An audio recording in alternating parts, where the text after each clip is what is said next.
Welcome for the first time to the Athletics Stadium. That is His Majesty the King's 80th birthday anniversary stadium here in Nakhon Ratchasima, or Korat, of course, in the northeasterly direction, the gateway to the northeast of Thailand, just to the northeast of Bangkok, some 4 hours drive.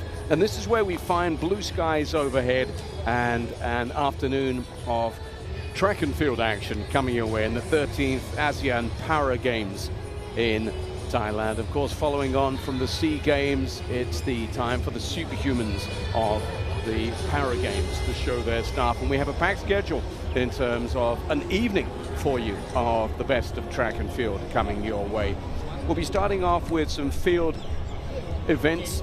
Men's shot put is going to be first up and running, but a lot of action to look out for on the track. And just an early heads up for you in terms of Singapore action here. James Ung will be going in the T12 men's 100 meters. A little bit later on, probably about 6:27 on the schedule. That's Singapore time, local time 5:27. Before that, we have got medalists in action, gold, silver and bronze from 3 years ago, or 2 years ago, I should say, rather, 2023 in Cambodia. And some wonderful athletes on display here, some record holders and some who are looking to continue a rich tradition in ASEAN Para Games.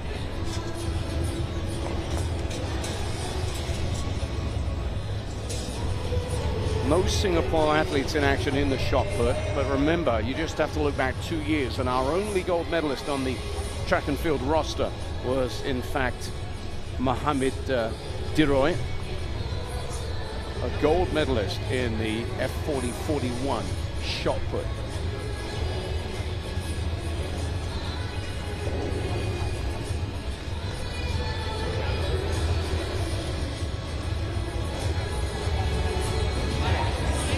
Rich action already today across a wide variety of sports.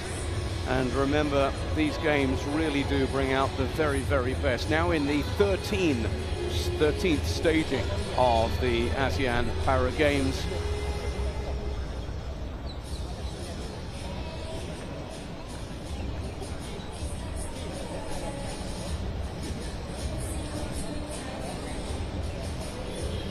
Of course, a biennial event, this one, held after every SEA Games. Currently 11 nations involved.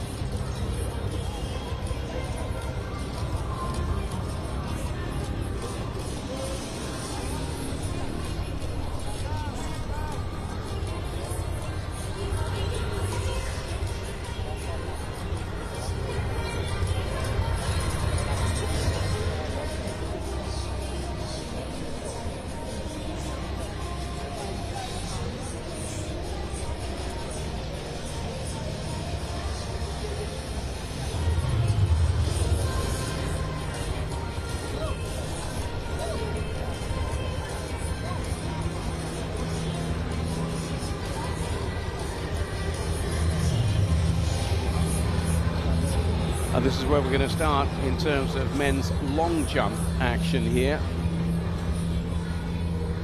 T20. Remember, the athletes are categorized in a number of categories according to their disability, and as a result of that, you will see all manner of wheelchair and otherwise athletes out on the track. Similarly, in terms of the field events as well. Men's long jump T20, the ASEAN Para Games record sits at 7 meters 20, and that has stood for a long, long time. That goes all the way back to 1997, and it was Abdul Latif from Malaysia, and he set that record some time back.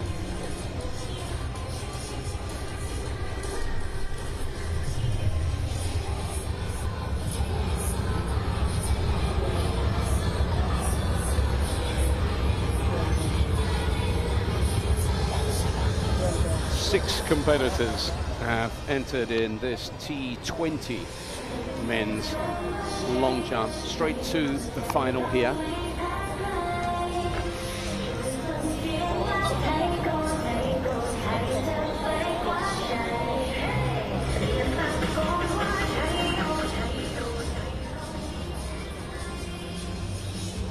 And as you can see, first up, Mohammed Nihari.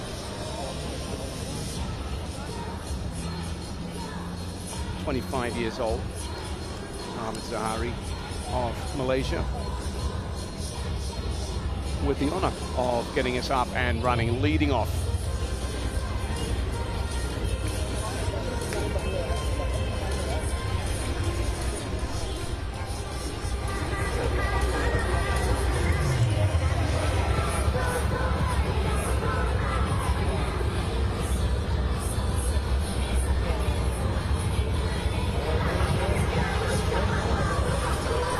Lots of focus, obviously, on the huge Thai contingent here.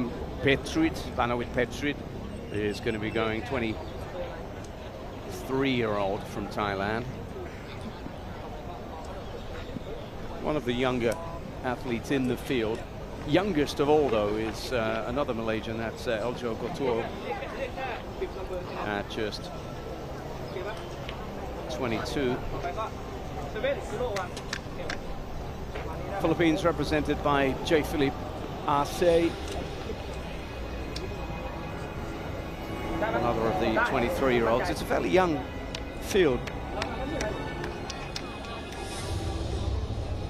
with the oldest 25 years old.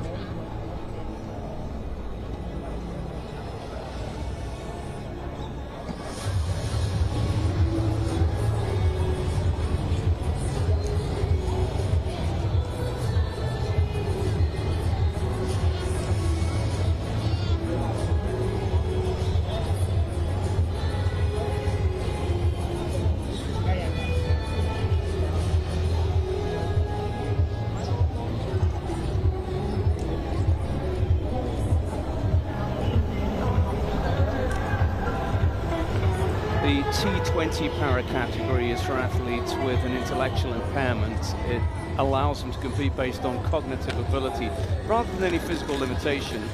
And down the years, we've seen some real quality performances here. His compatriot, Abdul Latif Romli, really dominated for many, many years. The very best of the athletes will be pushing out well beyond 7.5, maybe 7+ meters at a minimum.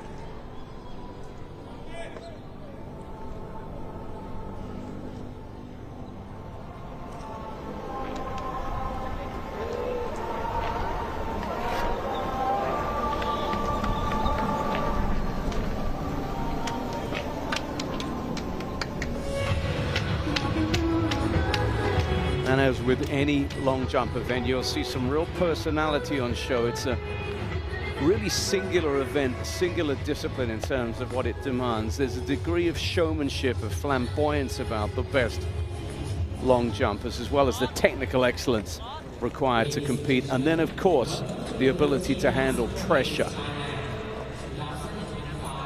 So that's our field then, with 2 Malaysians, 2 from the Philippines, 3 from the Philippines, in fact, here, because Jan Palermo is also joined by Ron Russell Mitra and J. Philip Arce. And just the 1 Thai athlete, and that's Banawit Petrit.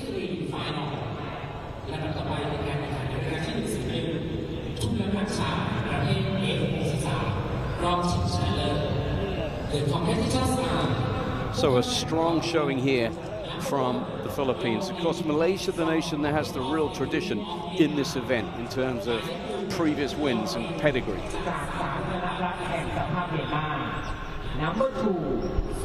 The world record, in fact, held by the man I mentioned earlier on, that extraordinary performer back in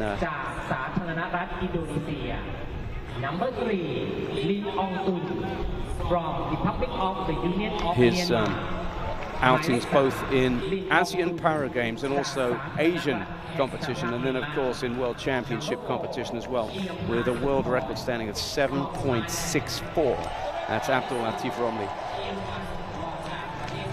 The athletes being presented to the fans here inside this His Majesty the King's 80th birthday anniversary stadium.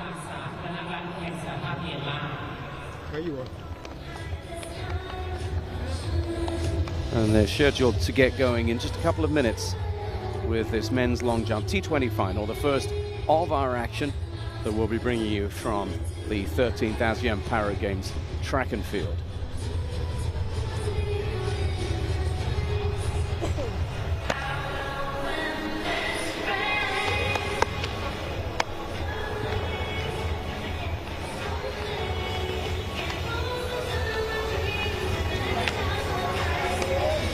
So that record by Abdul Latif bin Romli set in solo in terms of the last installment of these games in which he competed. That was the 2022 event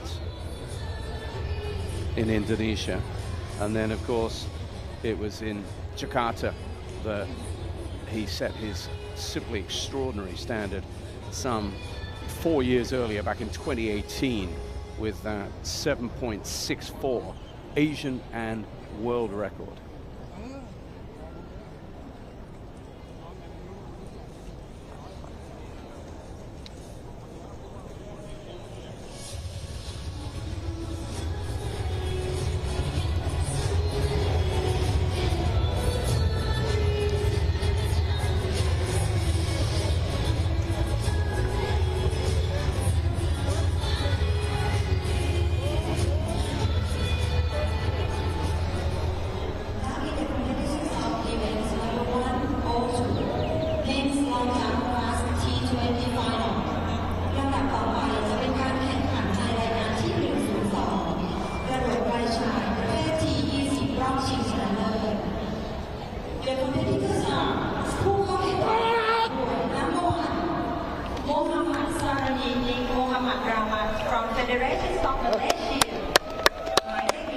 And there he is, Mohamed Zahari, introduced, 25 years old, the first of the Malaysian competitors. And then the first of the 3 Filipino athletes in action here, J. Philip Arce, 23 years old.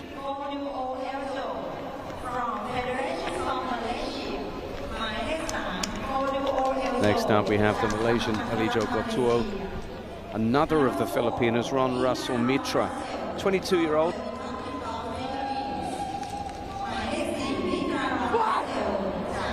And then the home favorite, of course, plenty of support for Banawit Petrit, 23 years old, receiving a rich ovation from the fans inside the stadium.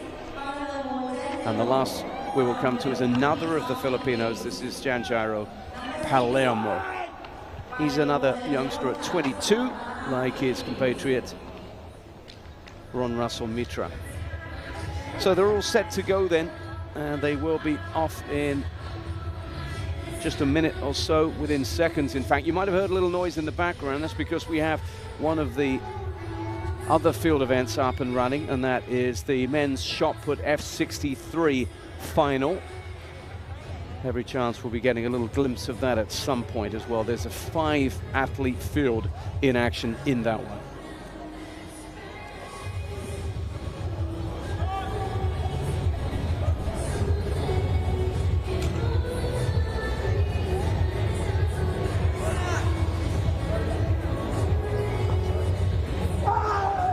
And so the countdown to get the first jump for Mohamed Zahari. Inside a minute now on the clock as he prepares to set a standard for the rest to follow. 6 rounds, of course, just looking for a clean jump. Looking to put something out there beyond the 6-meter mark, close to 7 meters, just to get into some kind of rhythm.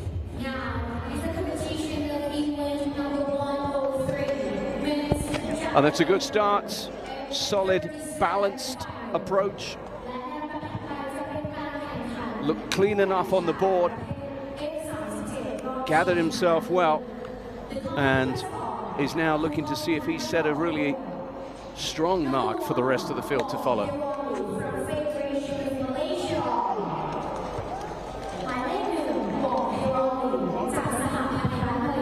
So no pre-event nerves obvious there for Mohammed Zahari as the measurement continues, and also just another little check of the board to see if it was clean. The white flag was lifted. Let's take a little look at that head-on form. You can see the balance there, and then off that right foot, very clean. In fact, he was somewhere behind the board, as you can see there. So plenty of room there for improvement. There's a few centimeters left in that one, and the coach there is making the point to him that he's got room there to be a little bit more adventurous in terms of that final gather. 6.62 on the board first up then. That is a solid start. Remember, the game's record, 7.2 meters. Now, the first of the three Filipinos in action, J. Arce to go.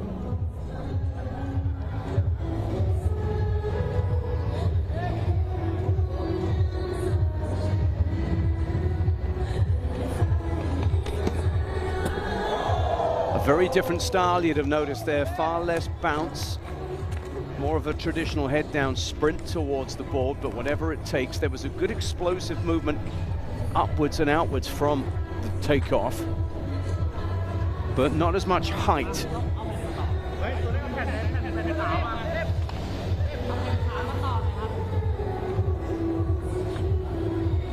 Looks as if he's probably coming somewhere just below 6.5. Not quite as far as our opening jumper, Mohammed Zahari.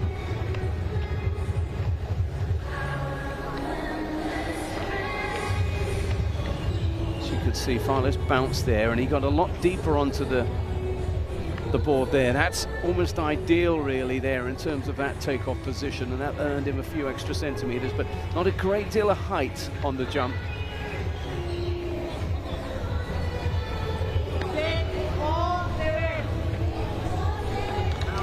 Sounds like it might be around 6:47. We'll just get confirmation of that in a moment. Yeah, 6:47 in the background there, solid enough. Second up and second best so far.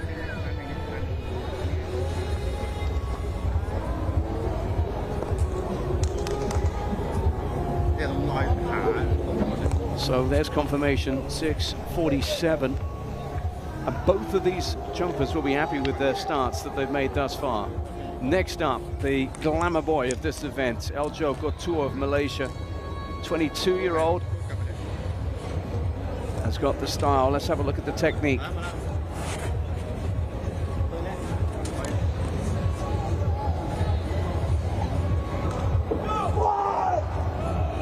The longest of the runs, as you can see there by those markers, giving himself a much longer approach, just inside the limit.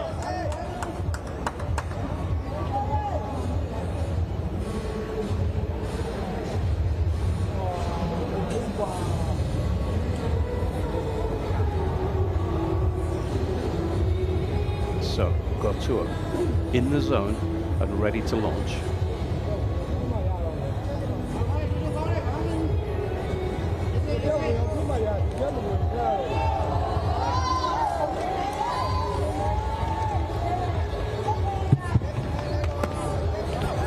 Got himself into the stride and got himself out there. Might have just lost a little bit of momentum going into the takeoff, but there was a good rhythm to the approach. Good high knees and good use of the arms, but he might just feel that he's left a little bit there in terms of his action in the air.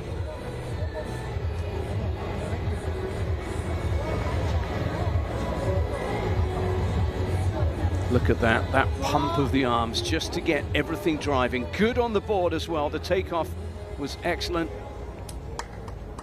And just a little bit perhaps lost in the air there in terms of what he could have done with an expansive move. But again, that's out there well over 6 meters, which is where you start. And then the 7 number comes into play, and suddenly you start thinking about medals.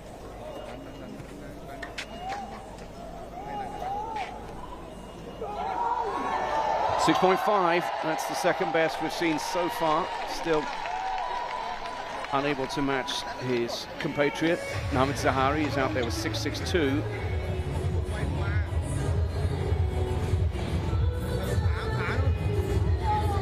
As we see again, a Filipino athlete in action, Ron Russell Mitra, the 22-year-old, comes into this one with a good reputation. Now is the competition of event 104 men's shot class F56 final.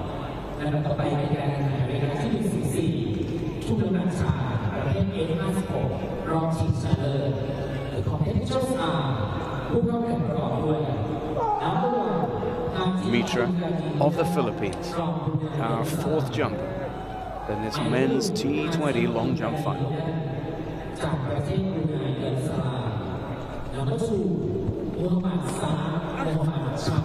Never ever looked comfortable there. Just looked as if he was struggling really with the run and almost with his mobility. You can see him coming out of the sand there. And for a young athlete who's come in with good reviews, just looks as if he might be struggling a little bit physically. Just over on the board anyway, but of more concern, you can see the tape down the back of that right hamstring would be his mobility. Never really stretched out and extended at all in terms of his run.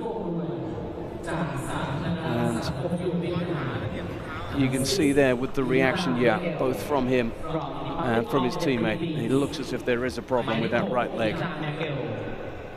So, scratch that first effort from that Filipino. Now, here's the local favorite.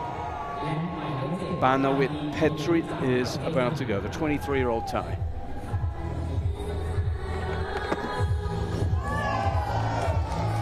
Red flag.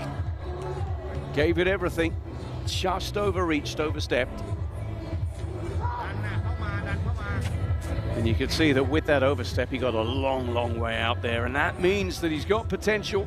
If he can just nail that takeoff, he's got a big number potentially in him as the Thai athlete.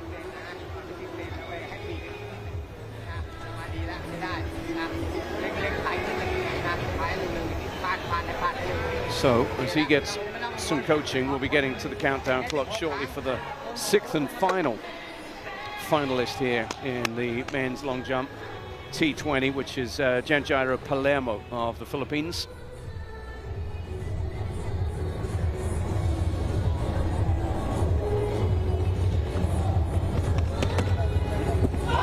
Oh, and look at that.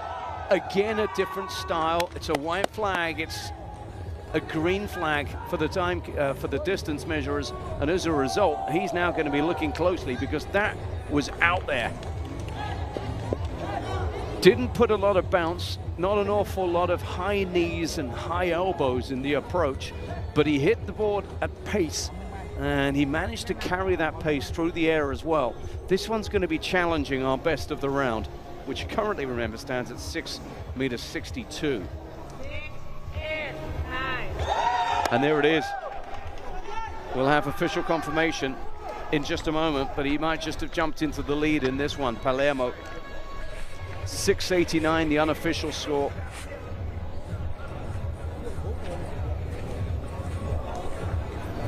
And a little bit of room left as well in terms of that takeoff.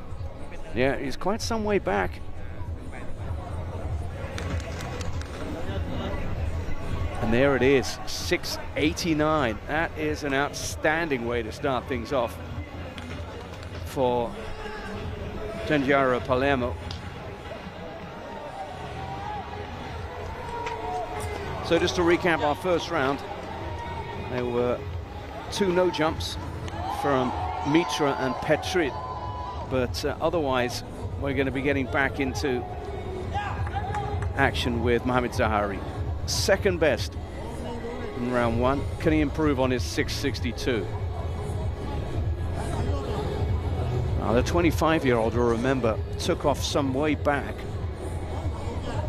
in that first jump, and that'll give him a few valuable centimeters as well. So let's see what he's got in round 2.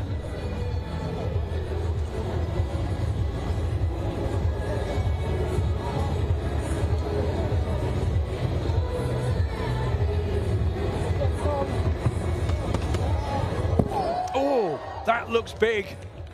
That looks long. He had great hang time. stayed in the air and really produced something that might well get him back in front.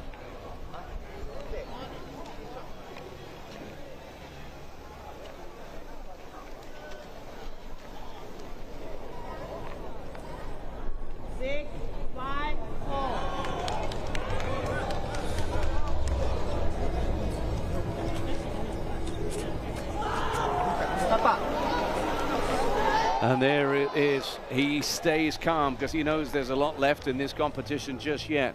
But he also looks like someone who is really in the thick of this one now. That's 2 rounds, that's 2 clean, good jumps, and that's an impressive start from the man from Malaysia. 6:54, looked a little bit longer to the naked eye, but he's made 2 solid jumps to start with and now knows what he needs to do technically to get up there and challenge. So back we go then to an athlete who comes into this with a 6:47 to his name. Ase goes, and just note the style here. He stays very low. It's a crouched running style and just looks to really speed through the takeoff. Less bounce, less requirement in terms of rhythm. There he goes, head down. Now he straightens up. And then he opens up, but not enough explosive power really through the takeoff there. Lost a bit on the hang, you could see, and in the end came up a little bit shorter than perhaps he might have liked.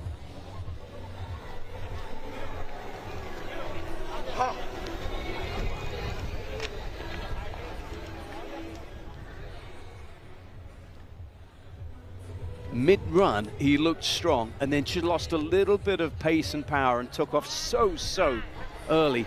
Just lost his rhythm towards the end of that approach. So not his best, certainly not as good as his first. 6:19, in fact.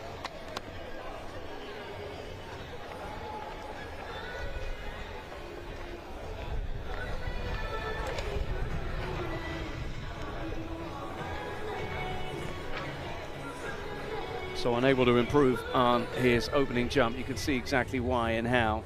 Now we have the glamour boy, El Jogotuo, going once again, working on a 6.5 as his opening jump. And we'll be looking to make a statement now. Remember, the mark that has been set so far, leading the way, is Palermo from the Philippines with 6:89.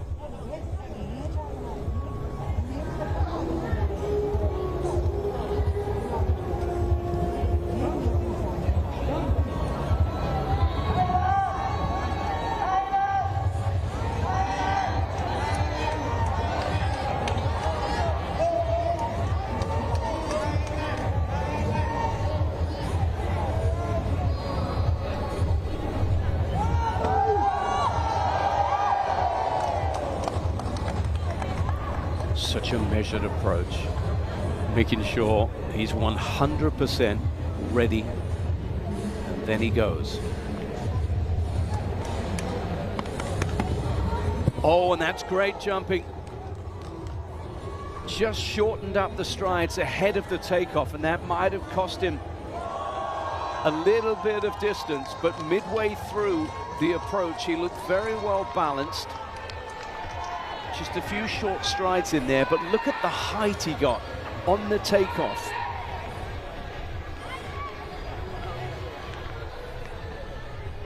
That's when he gets into his stride. Now look at the shortening there, just a quick one. But he reached out very well for the takeoff, and that's as good as you can get. Look how close he is to the red line without fouling. No need to improve on that at all. So the approach, absolutely perfect. From that point on, really a question of what he did in the air in terms of the hang and then that extension out to just get as much length as you can.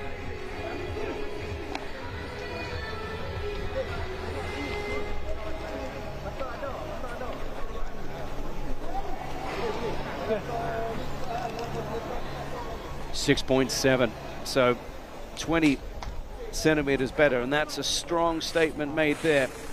At 6:70, remember, it was about as perfect as he could do in terms of approach. You'll need to find a few more precious centimeters somewhere else. So now, looking to get his first score on the board is Ron Russell Mitra. Fouled on his first attempt, and we have to really have a little look here at his fitness. Looks as if he's struggling with something affecting his ability to really stretch out and run here. Didn't develop any pace at all on the first effort. And again, you could just see an inhibited run there off that right leg. Yeah, he's struggling. He's just there to make up the numbers, unfortunately, now. But at least he's carrying on with the competition.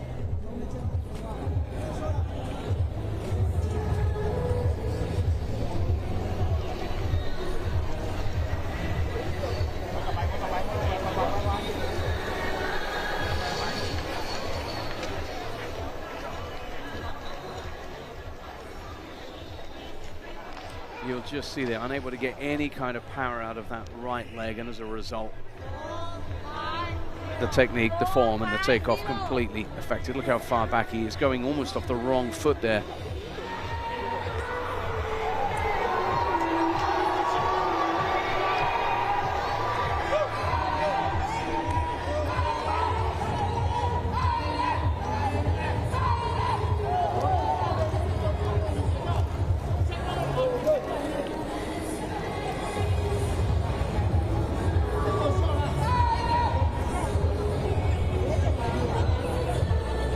So now, back to an athlete who really will want to get a score on the board right now. Nothing doing on the first attempt for Banuit Petrit of Thailand, and the 23-year-old needs to just get something on the board now. Get a marker out there, get himself into this competition. Showed tremendous technique on his approach, but just fouled on that first jump.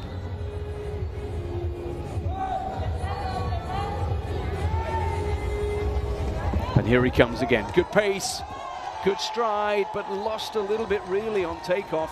And you can see the hang of the head there from Petrit tells us all we need to know. Now, it won't be really that far above 6 meters by the looks of things. You can't fault him for the approach. That was outstanding. It's just the gather and the takeoff that deserted him there as he came towards the moment that matters the most in long jump. Got into his rhythm well, got the arms pumping well, and there, just a little lack of conviction, if you will, jumping so early. Look at that takeoff, way back behind the board. He's leaving a good 30 centimeters, you feel, just on technique.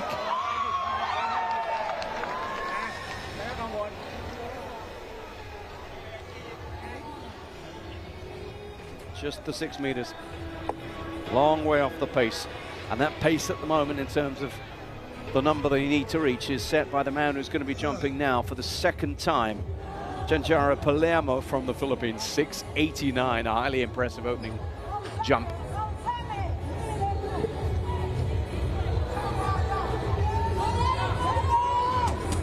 Comes in with the second longest of the approaches here, but he really generates pace. Very upright stance, and then he explodes off the takeoff. His technique really very different to those we've seen elsewhere. Not too much focus on a high bouncing approach. Instead, he just hits that board as hard as he can. But what he does well is he really utilizes the body shape. 6.57 is what it sounded like.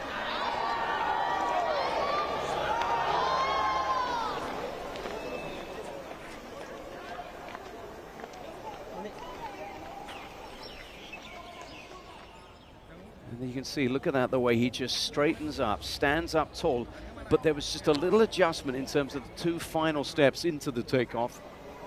That lost him a little bit of distance, and that's why he's dropped off his 6.89 to a 6.57 in his second round. But he's still consistently jumping out there and has to be seen now as the favorite for this men's long jump T20 final. Round we go to our third round.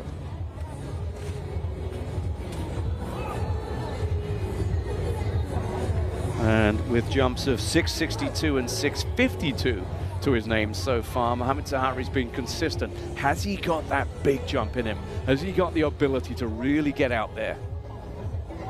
6.54, in fact, was his second.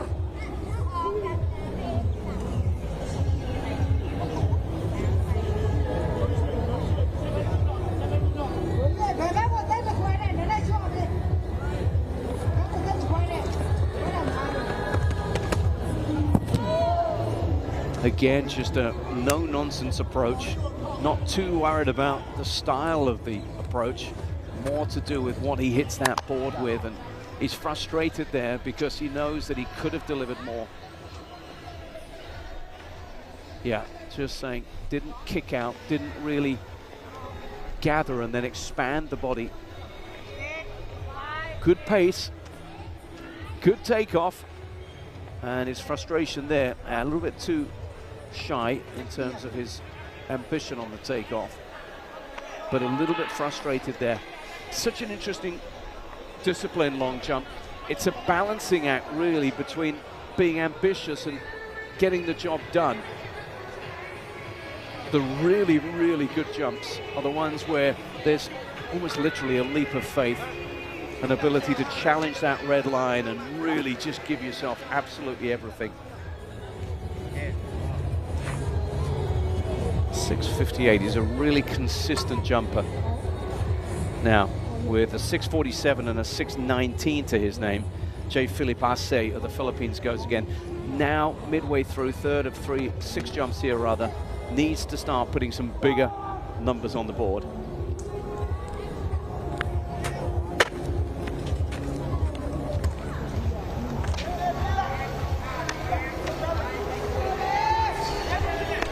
Doesn't get enough height on takeoff, and as a result is losing distance as a result of that.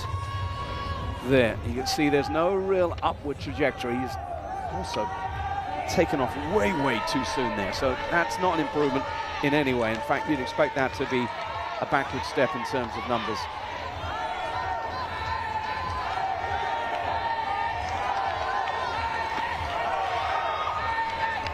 But still plenty of time for Arce to make something happen here.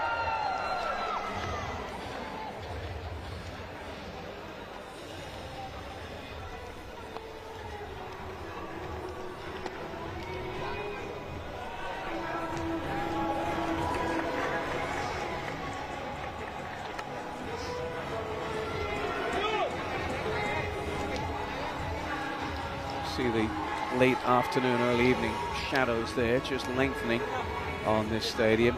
Beautiful conditions. Just a little bit cooler than the kind of climate you'd find in Bangkok, which is to the southwest of where we are witnessing this. 6.07, so dropping off his form here. Now, it's been an improvement. 6.5 became 6.7 for Eljo Gotuo, who looks as if he, at the moment, is the most likely challenger to Jan Palermo.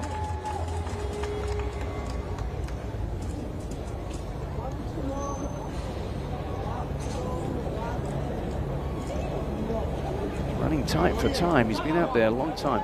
Very close on the clock. Striding well, and he goes long. That looks like it could be a challenger.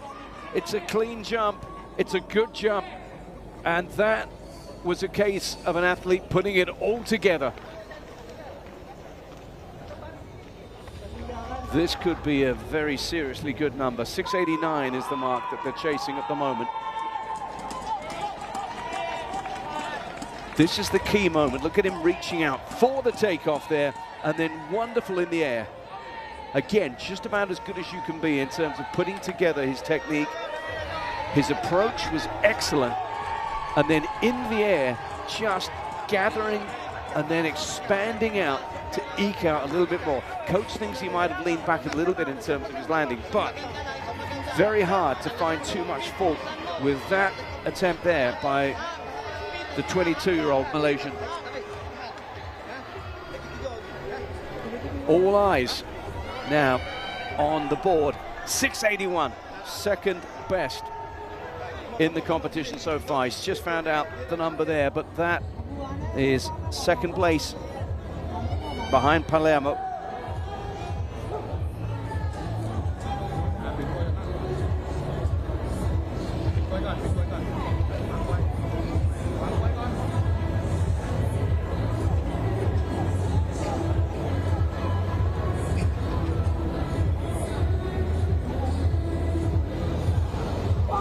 Just looking to see whether or not we're going to see Mitra continuing. The second of the three Filipinos has been really laboring under an injury issue and struggled big time with the second jump. If he's unable to continue, then it might just mean that the Thai athlete Petrit has to step up.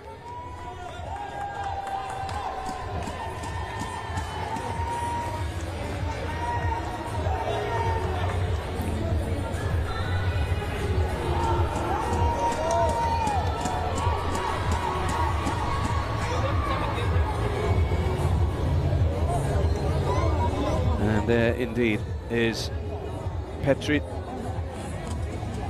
Disappointing so far. Failure at the first and then just 6 meters, but he'll know that he can string it together. His technique is outstanding in terms of the approach. It's just what he does when he takes off that matters now. Oh, and the steps were out of sync there. Really lost his rhythm, lost his stride pattern, and you can see there was a little stutter step just before takeoff. That cost him dear. So he's feeling the pressure. He also fouled on the takeoff. You could just see, when we look at that head-on replay in a moment or two, you'll see he loses his rhythm, throws in a little short step, and as a result, was always struggling to reach for the takeoff. So pressure on. Undoubtedly, the 23-year-old Thai, there's a lot here in this stadium who want him to do something special, but it's not coming so far. Last jumper of the series is the man who leads this final, Jan Palermo from the Philippines. 6:89 followed by a 6:57. He's consistently out there. What's he got? Nice form, nice and smooth again. Such a consistent jumper. Nailed the takeoff. Might not be out there with his first jump, but it'll be challenging it.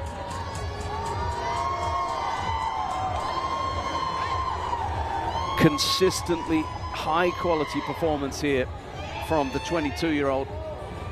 And you can see he knows it's a half decent jump because he's sticking around for this one.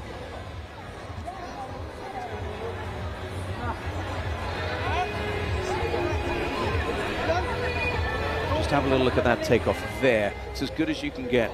Extending out, a little bit of room for improvement still there, but that's going to be a good number. 6:74. Again, unable to replicate that outstanding first jump. But he has put together a wonderful series here. He has got the two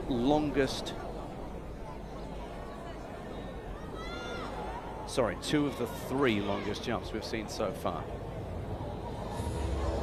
Gotuo is looking like the most likely challenger with a 6:81 at the moment. We've seen good consistency from this man though, Mohamed Zahari of Malaysia. 6:62, 6:54, 6:58. Has he got another 20 centimeters in him? Has he got the opportunity to take this one? Can he get out there with something really spectacular?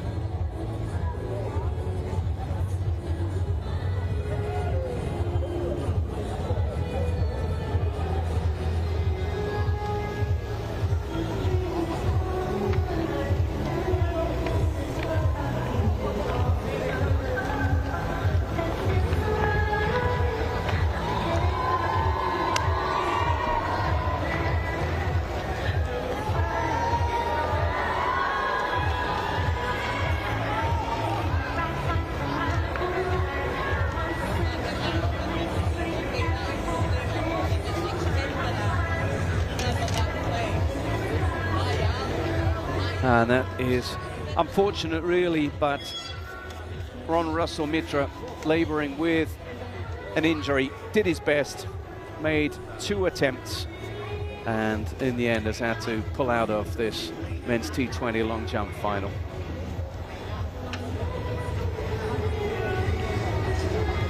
So we will get now into the 4th round, and this is beginning to take shape now.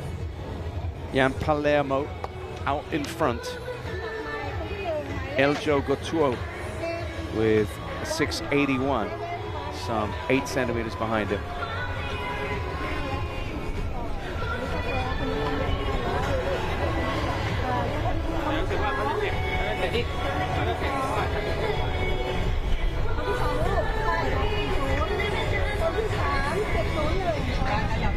So, with Mitra's absence, just clarifying exactly what the order out is of jumping.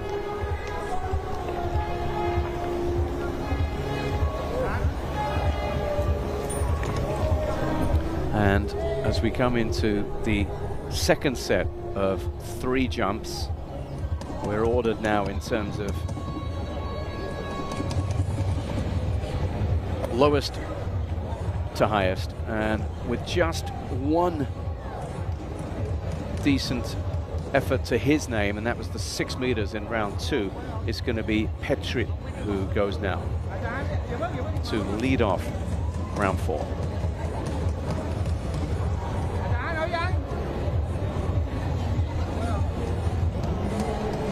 He really needs to put something big on the scoreboard now. Beginning to run out of time, and of course as the rounds run out, the pressure mounts. Here he comes, Petrit of Thailand, again lacking a little bit of conviction and power on the takeoff. Be interested to see where he planted that foot on takeoff, because he didn't transfer any real explosive power through that foot on takeoff. The approach looks great, been saying that all along. Technically fine, gets in a good position, but then just surrenders a little bit, a lot in fact, on takeoff. Way, way back.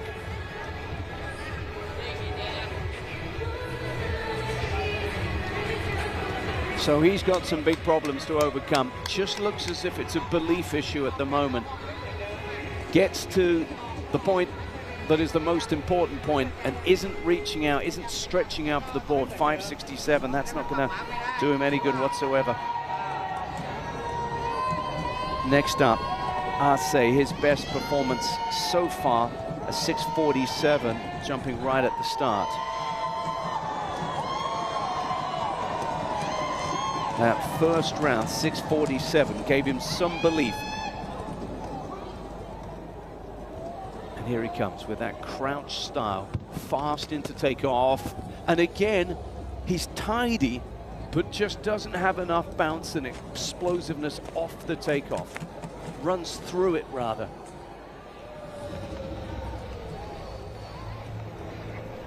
Just feeling a little bit gingerly, you can see that left ankle there. It's a sport that takes a lot out of the lower joints.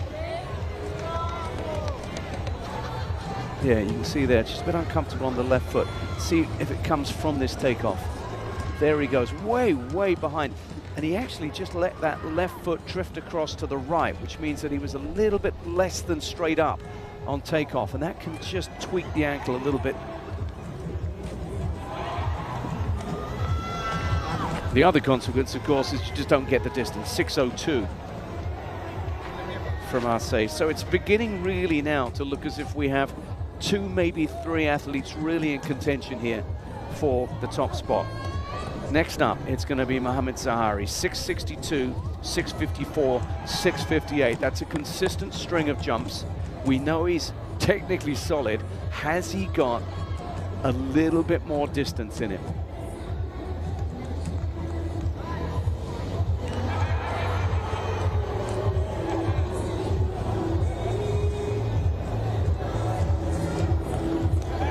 Good extension in the run. Oh, and is that red? Yeah. Just sounded as if he might have gone a little too far on the board. So the foul flag raised, and as a result, he can't improve on his best thus far, which is that 658.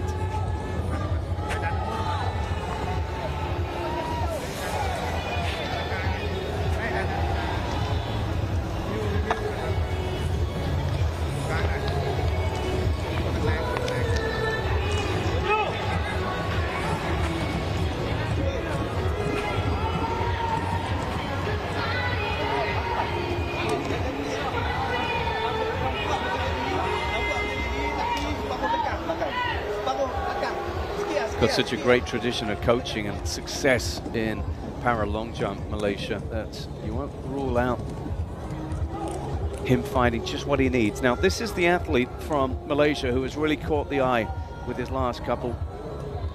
This is Aljo Gotuo, 681 with his last effort in the third round. If he can continue this upward trend, he might just be challenging Palermo for first place.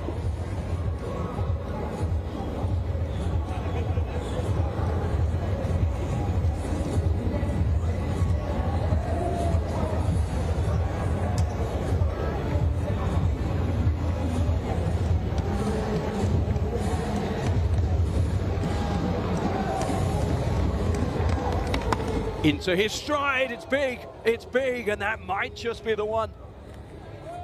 It's clean, it's a good jump. And the clinch fist there from Gotuo tells you he might just have given himself a look at a gold here. This is going to be a very, very tight thing. Remember, 689 is the number to beat. Again, his technique is faultless. He left nothing behind.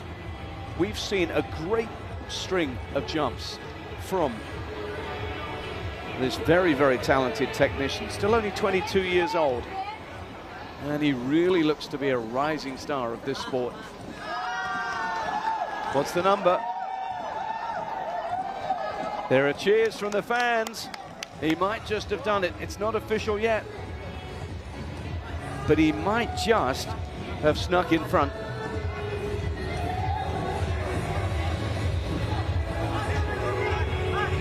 Oh, 686, he misses out by 3 centimeters. 686 for Gotuo. Number 106, men's 100 meter, T11, round 1, So,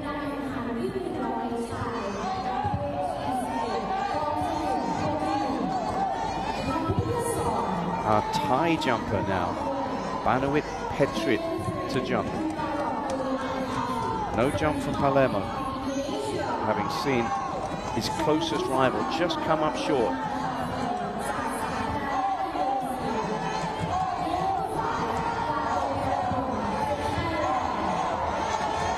Petrit.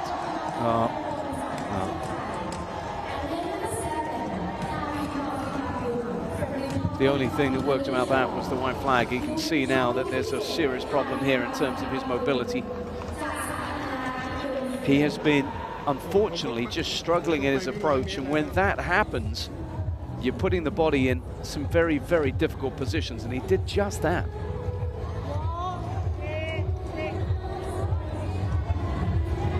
Not really that much his coach can say to him there.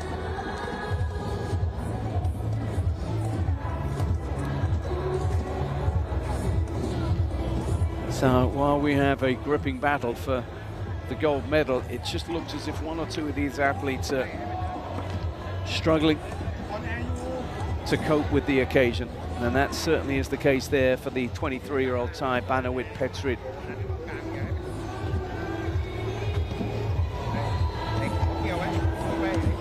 Head down and seemingly heading out of contention in this one. And a lot of work there for the Rakers to just get as sad as it needs to be after he went plowing into it. Now, Ase, can he produce something here? 6:02 in his last. And he's really beginning now to struggle. Just lost a little bit of the pace and bounce that he had early on. And that again will be a backward step there, well below 6 meters. Again, a bit like Petri, it just looks as if the competition's getting the better of him here.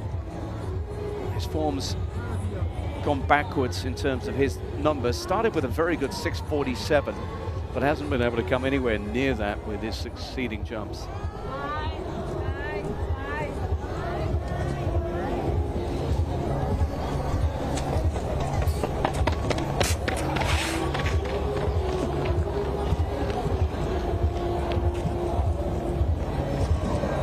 This is somebody who will feel that he has got an opportunity, though.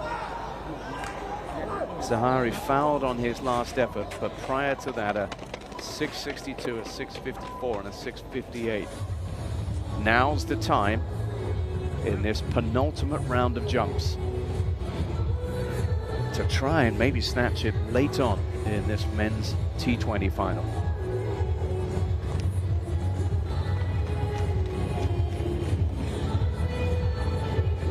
Are we going to see another of the Malaysian competitors get up there on the podium?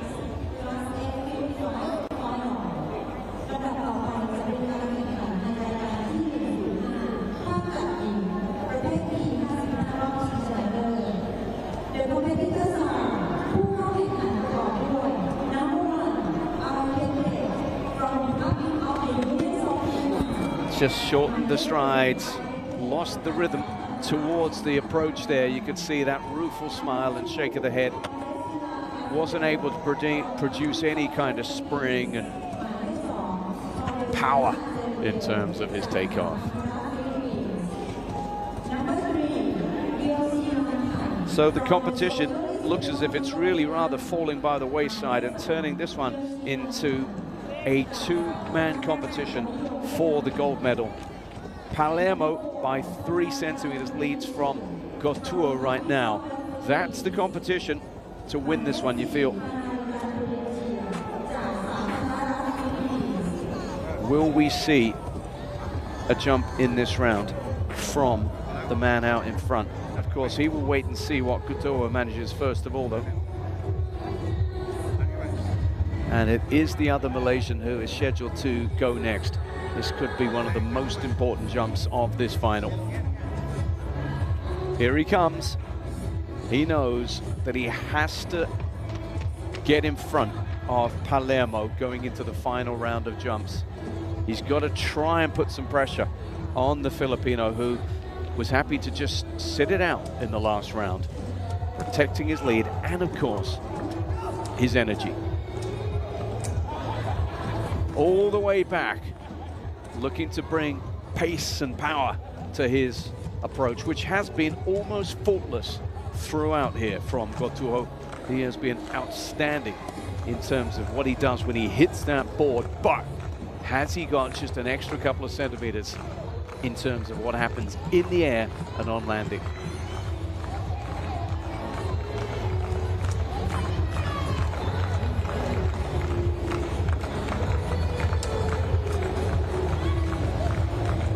Here he comes. Again, wonderful approach, and again, it's big. It's long. What color's the flag?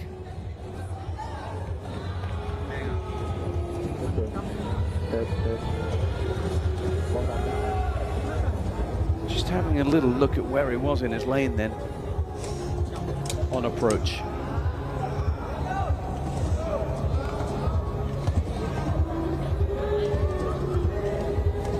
He's going to have a little look at a monitor, I think, there. Let's have a little look at where he goes in terms of his strides. It was a good jump. Just good, was it? Let's have a little look. Remember, he has been challenging that red line throughout. And now you can see the officials are just going to get clarification on whether or not that's good. This is a huge moment in this final, because he is the only jumper capable of challenging Palermo. And with that leap there, eking out every last centimetre he could get, he might just have done enough dramatically in the penultimate round to snatch the lead here. Coaching whilst he waits, but the big decision is being made with a look at that screen now. Is this a good jump?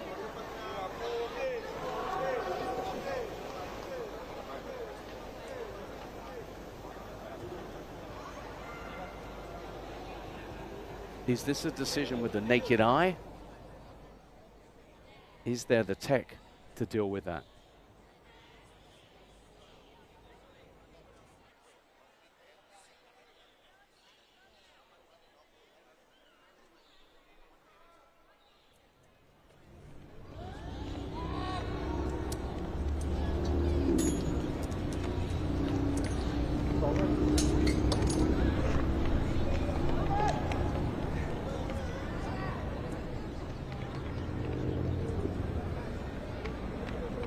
Well, we'll get back to that huge moment in the men's long jump T20 final very soon, but let's also line up what we have for you here.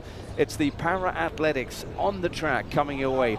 We've got the women's 1500 meters getting us up and running, and then of course we have got all categories. We have got reigning champions, we got gold medalists going. We've also got some Singapore interest a little bit later on in this one in the shape of James Ung, who'll be going in the first round of the T12 men's 100 meters. A little bit later on, mark your cards for that one. Just a little bit late in terms of the start here for the athletics program.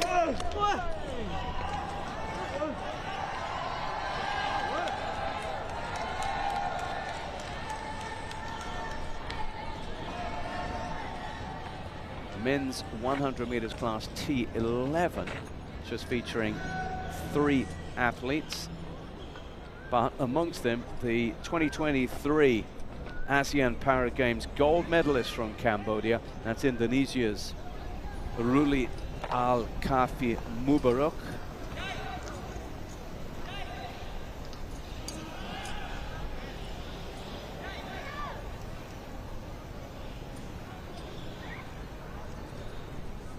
So T11 for athletes with severe visual impairments. And away they go then. Wakpok and Karim for company, and this is tight, but it looks as if the Indonesian might just have the edge. It's close, but then stretching away for the finish. 11.3, the winning time there. And it was Karim Taufik Abdul who stretched away. That's an impressive showing then by the 27-year-old athlete there from Indonesia. It looks from the get-go as if Ruli Mubarak was going to be making the running in that one before 2 lanes to his right. His teammate really found his stride and really stretched out towards the finishing line. Heat 1, a high-quality heat, has produced a high-quality time and performance.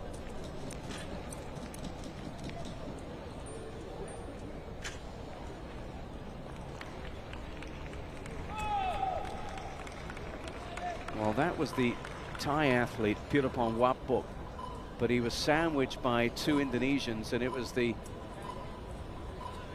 runner there you could see out there in the wider of the lanes, Taufik Karim. Outstanding performance by him. Just went from strength to strength. That was an outstanding performance there. Working, of course, you saw the athletes there with their sighted guide runner tethered together to make sure they're safe and it's a fair competition as well. But that really was an outstanding performance then. Men's 100 meters, class T11, round 1, E2. ลำดับต่อไปในการแข่งขันในรายการที่17วิ่ง100 เมตรชายประเภท T11 รอบที่1พวกที่2 The competitors are Lane 3 Waitila Muhammad Dimas from the Republic of Indonesia. The second of the heats in this first round of action in men's 100 meters T11 here in the track action, the first day of track action here at the 13th ASEAN Para Games Thailand 2025. is going to see another Indonesian athlete coming out, and that is Muhammad Dimas Ubaidillah, bronze medalist in 2023 in Cambodia. We were scheduled to see there's confirmation then of that Heat 1 result there, and that was the younger of the two Indonesians winning it there. 11.29 the official finishing time there, and that excellent result there for Taufik Karim. But we were looking forward to seeing Philemon Dionsus in action in this second heat. It looks very much as if it's just going to be the two runners here, with Putibet Sondet of Thailand out there to race against Ubaidillah of Indonesia.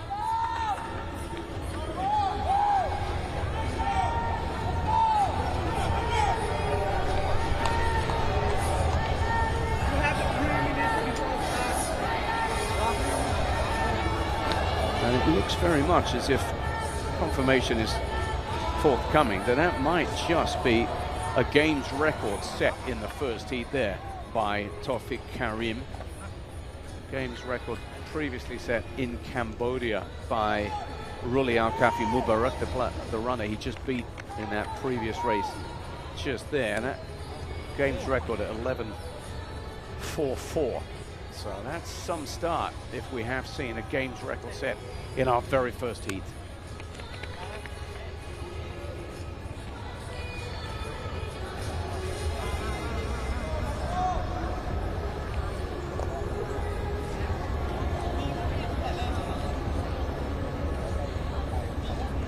The athletes just getting a feel for the track here. And remember, T11 para category, visually impaired athletes, often total blindness. They compete with the assistance of a sighted guide runner, tethered together here.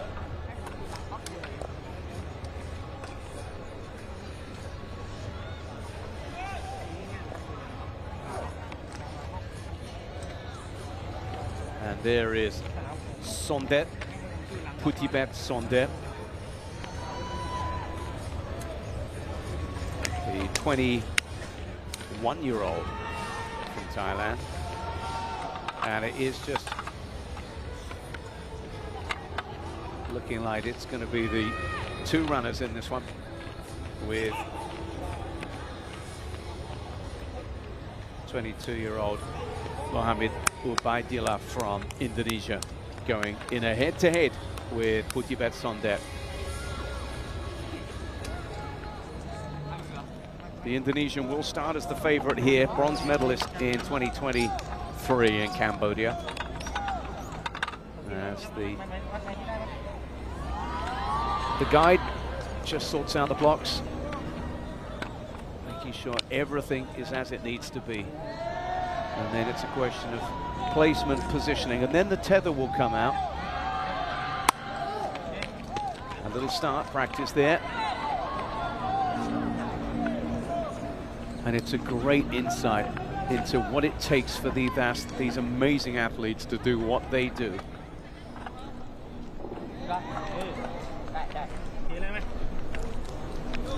Leaving those blocks, heading out, remember, unsighted, and then it's just about form, but it's also about the teamwork with that partner. Absolutely vital. They need to know their runner, they need to know the stride pattern, they need to know the technicalities of how the runner performs, and then it's a question of just guiding them. So the runners are called to the blocks. Time to tether. Putibet Sondet with Sitirak Altupol.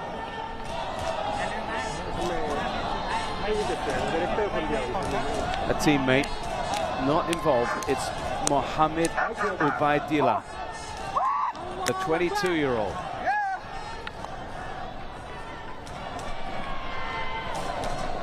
In 4 against his Thai competitor in 7.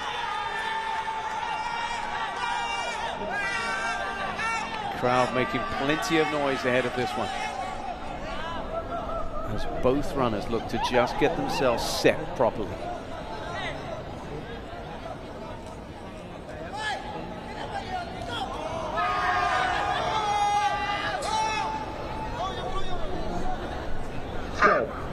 They're set. And the better of the starts comes from the Thai athlete, but now look at Ubaidillah into a good pattern. Away he goes. This is going to be close. It's Ubaidillah. Ubaidillah stretching towards the finish, and he finishes first. Not the same pace as we saw in heat number 1. Unofficially 12:15 on the clock. As Mohammed Ubaidillah there has taken out heat 2 in the men's 100 meters T11.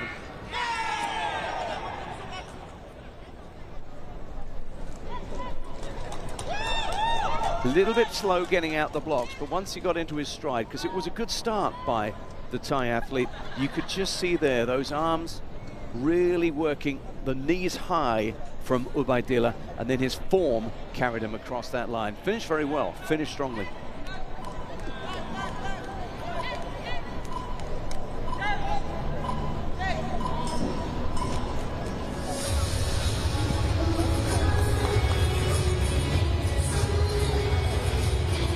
So we're up and running. Great to have you with us here. 13th ASEAN Para Games, Thailand 2025. And this action coming to you from His Majesty the King's 80th birthday anniversary stadium. We are in Nakhon Ratchasima. We're to the northeast of the capital, Bangkok. We're in the gateway to Korat in the northeast of the country here. 12.14, the official time, winning time for Mohammed Ubaidillah, the Indonesian who's taken out the second heat there. After a sensational run in heat 1 with a new games best of 11.29 from Taufik Abdul Karim of Indonesia. Standing performance in heat number 1. Number 2, Akari Shaw from Republic of the Union of Myanmar.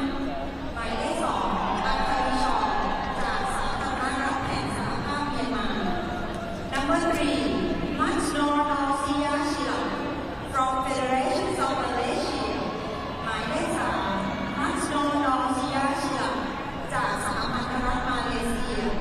Number 4, from Federation of You can just hear in the background there the announcements of the competitors. That's the women's discus F40-41 final, which is about to get started.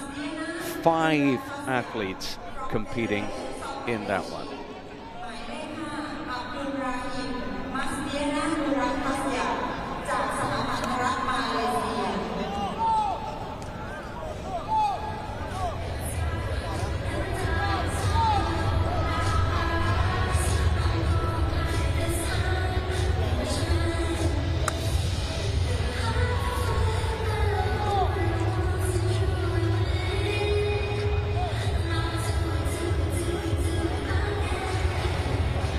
So if you're just joining us, we are in the opening action, first day of action in the track and field from the 13th ASEAN Para Games Thailand 2025.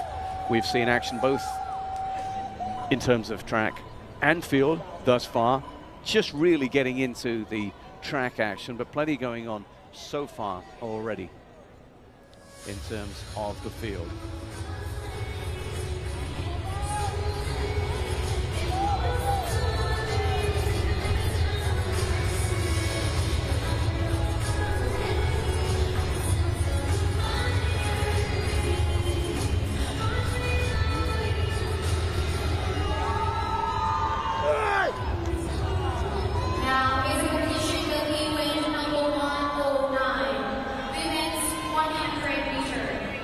T12.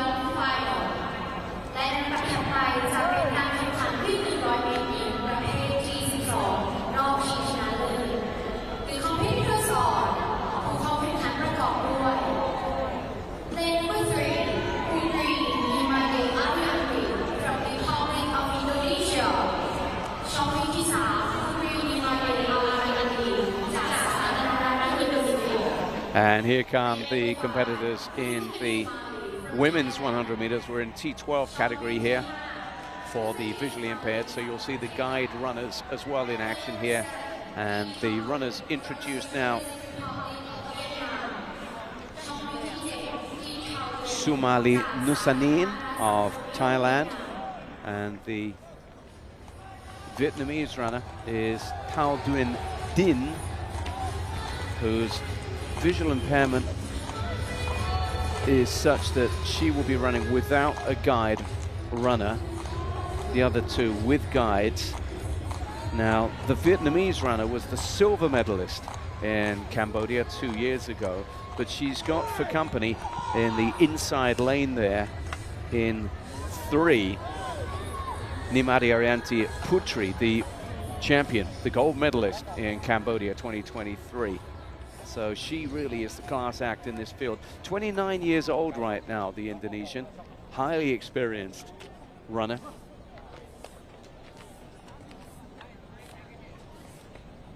And the young Vietnamese runner, you can see there in the foreground, she really is the rising star. Just 22, sorry, just turned 23 actually, in fact, as Thao Duyen Din. In between them, as we see Putri just practicing the starts there, something that she knows plenty about, such an experienced runner. The runner in the middle there, wearing number 5, Sumali Nusanin, is just 19 years old, the young Thai runner. Still looking to gain experience here.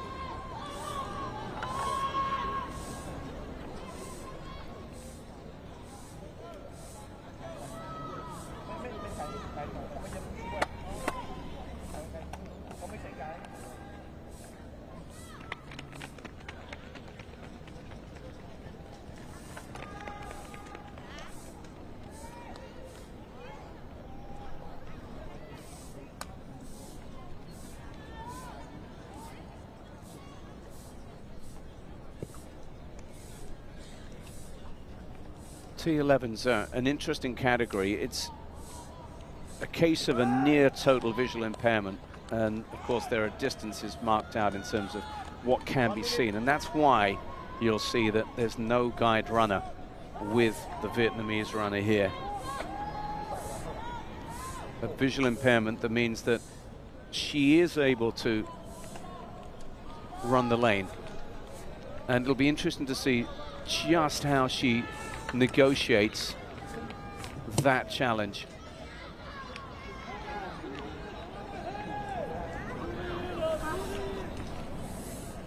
The clear favorite, even though she's the oldest runner in this field by some way, is Nimadi Arianti Putri on the right of your screen then.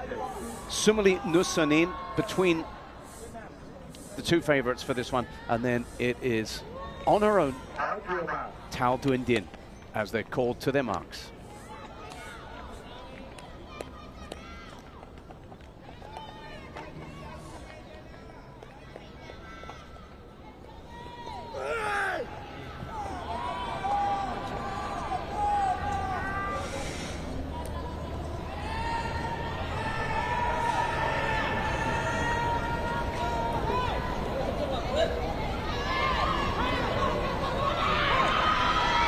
Vital that that connection is good.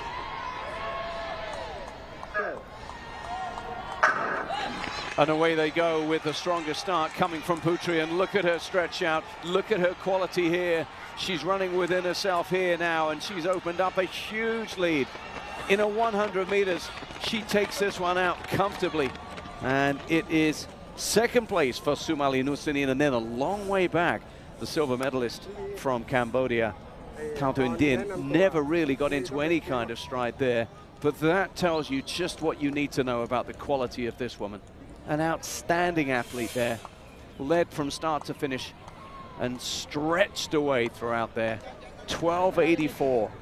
That is really, really impressive here, because that might just be a new Games record. If that time is verified, the ASEAN Para Games record previously held by Putri herself at 13.10. Well, if she's come in with a 12.48, that is smashing that record. Look at her go. And you could see her stretching out towards the finish line, knowing that there was a time there, knowing there was something special. The head rocked back, but the job was done. Outstanding sprinting. What a time. Just waiting for confirmation if that's an official time, just as we saw in the men's first heat.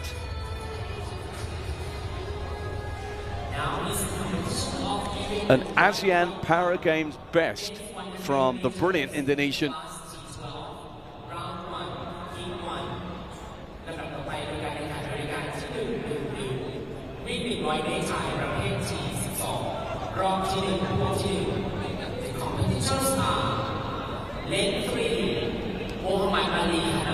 So just waiting for official confirmation. Nimadi Arianti Putri, such a quality performer. And what a statement run that one was. Wonderful performance then. So confirmation of that coming up very shortly. But we're moving on a pace right now to the continuation now of men's 100 meters T12 action now as we get into round one, heat one. And just the two runners going in this one. Malaysia's 2023 silver medalist will be in action. There it is, 12.83. Confirmation then of that winning performance. 12.83, the adjusted time there. Still good enough to be the best, a game's best for this brilliant runner. Nimadi Arianti Putri setting the standards. Back with the men then. So it's round one, heat one, men's T12.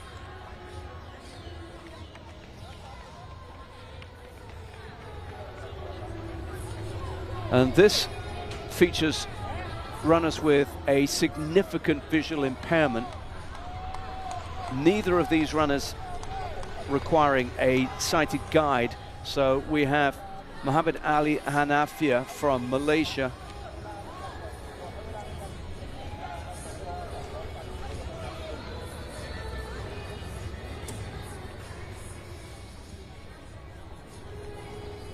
"31-year-old, highly experienced runner here, and 3 years his junior, Jolan Camacho from the Philippines." So, two runners who've been around ASEAN Para Games plenty down the years. As I said, silver medalist last time out, the man from Malaysia, and he's on the inside of the two lanes. Currently holds the ASEAN Para Games record at 11.10. Does the Malaysian. He'll start as a favorite here. He set that record back in Phnom Penh, unable to win the final there, but putting together tremendous qualifying time.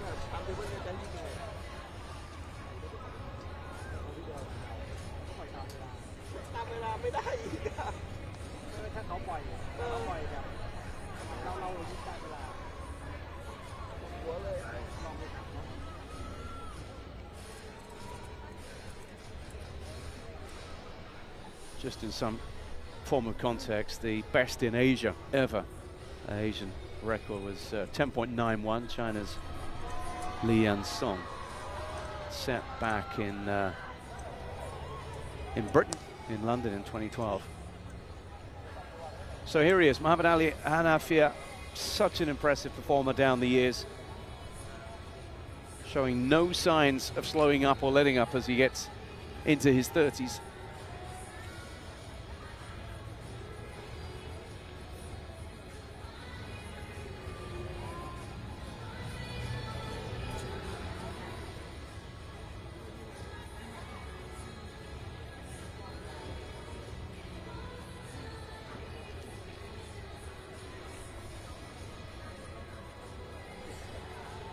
Forward they come to their marks, feet in blocks and ready to go. Practice time.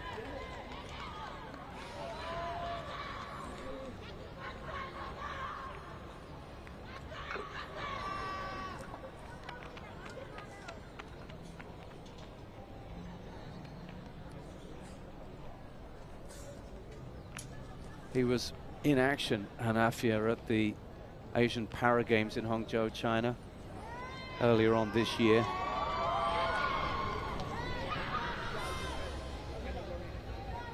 Sorry, I should say back in 2023. It was a good year for him, 2023.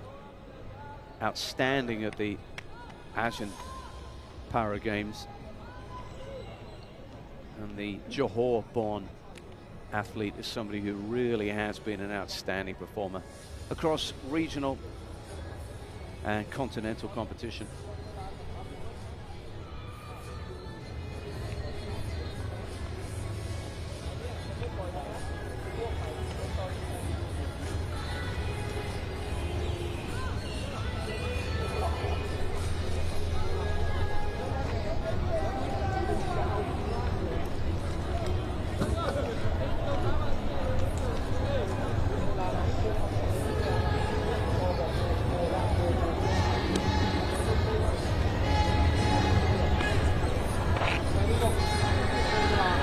Jolan Camacho has been blazing a trail for Philippines athletes for a long, long time.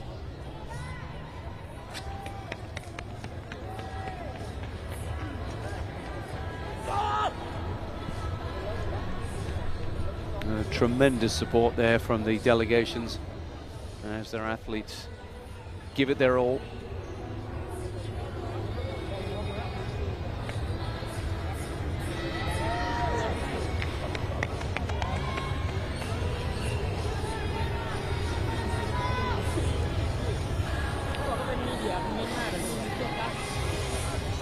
Both athletes happy with their starts, happy with what they're looking to do here.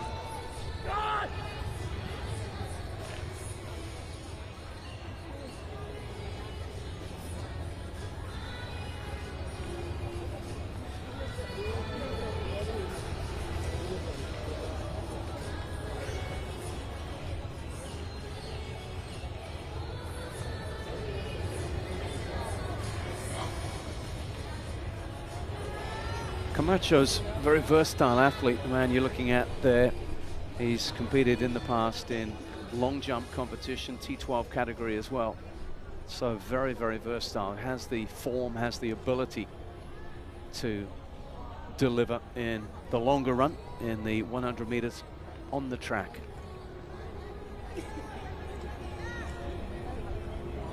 Highly experienced, as I said, 28 years old now.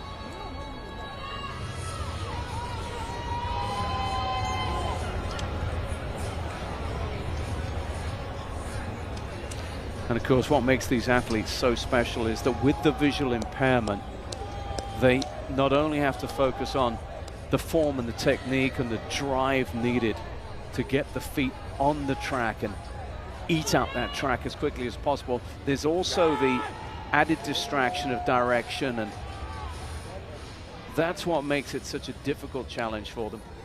But they're experienced. We have got a Games record holder on track in Mohamed Ali Hanafia, and of course we've also got an athlete who has been to plenty of major events in Camacho here. What happens when they come head to head?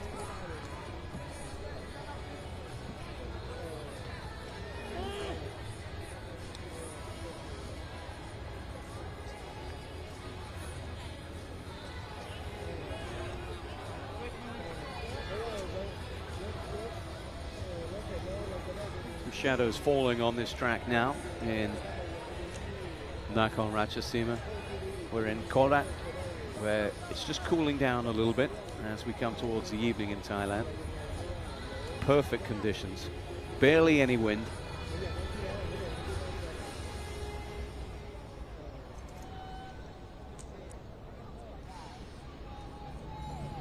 And now, for the first of our heats, round one of the men's 100 meters T12 category. In white, the man from Malaysia, Mohamed Ali Hanafia. In the darker outfit, to his right, Jolan Camacho. Hanafia's just lost his number there, but that shouldn't be a major problem. And he gets off to a great start. Look at the form, look at that explosive energy, and look at him go. The pump in the legs, the drive, and what a time that is going to be. 11.26, 11.26. Remember, he's run at 11.10 before.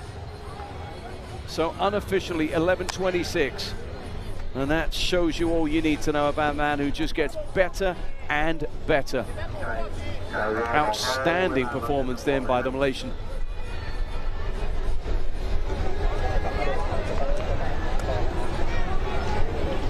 Yeah, as well he might celebrate there. Superb style, out the blocks. Just look at how low he is there, how focused he is. And only now does he start to lean back. Only now does the head come up as that finishing line comes into sight. And the former long jumper, Camacho, as you can see, striding out, but without that kind of pace and power and drive needed to produce a really good time in this race.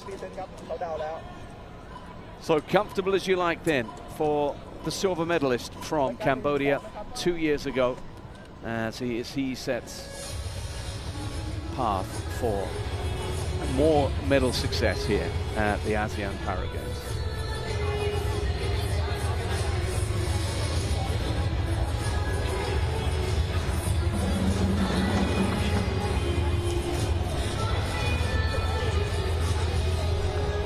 Confirmation then, 11.26 the time then.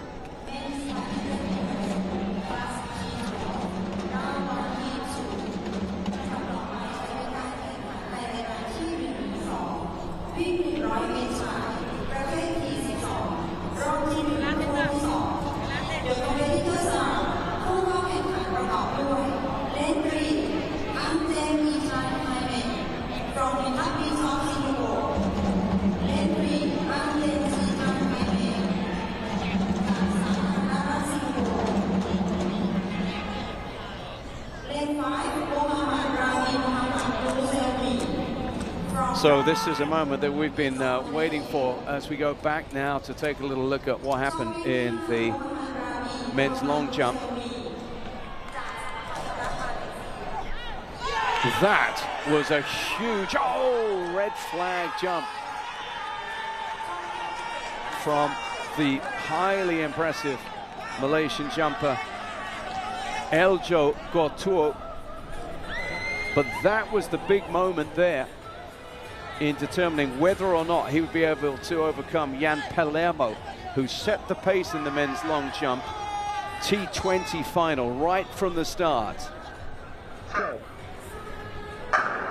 So he couldn't improve on a 6.86, and as a result, the very, very first jump in the first round by Jan Palermo, 6.89, was the one that was seemingly going to be winning the men's long jump T20 final.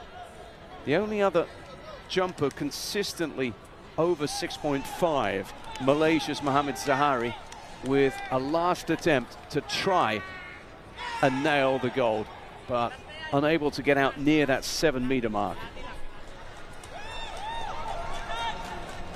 Which meant that without having to get up there and jump at all, Jan Palermo, the athlete, celebrating after successfully putting a 6.89 on the board, good enough to see off the opposition, good enough to take out gold in Thailand. A little look at the 22-year-old Filipino,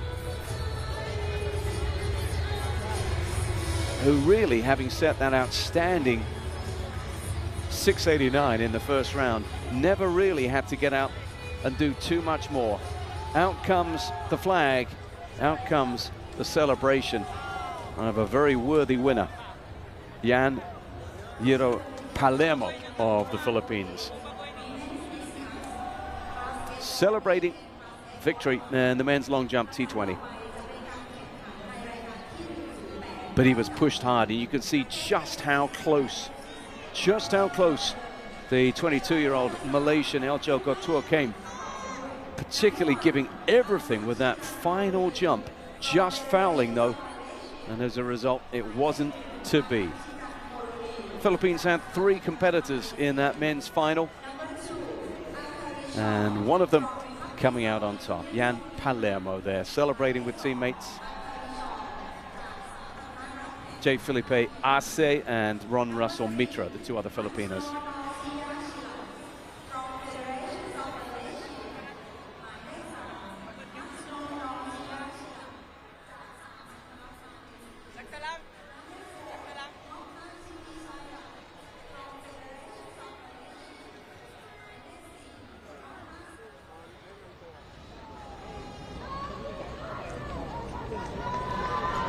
So confirmation then of the results in the men's long jump there. Outstanding from start to finish, the man from the Philippines, just edging out his Malaysian contender, who has to settle for silver.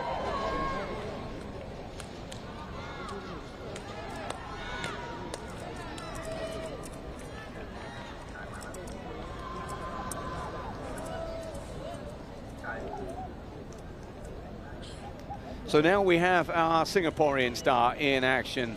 James Ang is going to be going, the 24-year-old, in the men's 100 meters T12 in the Cambodia 2023 ASEAN Para Games. Brought home 2 silvers in the men's T13 200 and 400 meter events then. But he's now changed the category, and he is a T12 athlete here. 2 competitors here. Mohamed Rabi of Malaysia in the white singlet, and then Kisanapong Tisuan from Thailand is the man in blue. So Singapore in 3, Malaysia 5, and a well-supported Thai athlete in Tisuan going in 7. James, who studied at the Singapore Management University, student of law, in 3. Gets off to a good start as well. Head comes up, and it's the man to his right who's just edged in front here. Just in front is Mohamed Rabi, and then coming up strong, but not quite good enough. Kisanapong Tisuan just edged out into 2nd place, and settling for 3rd, James Ang there. High quality performance then, and officially at 11.54 in that T12 class, 100 meters. Mohamed Rabi of Malaysia taking out 1st place.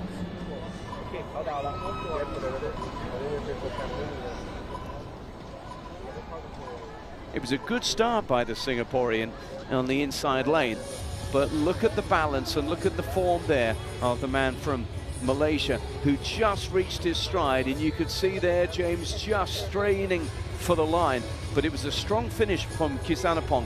Another 10 meters and that would have been very interesting, that race. As it was, this man timed it to perfection.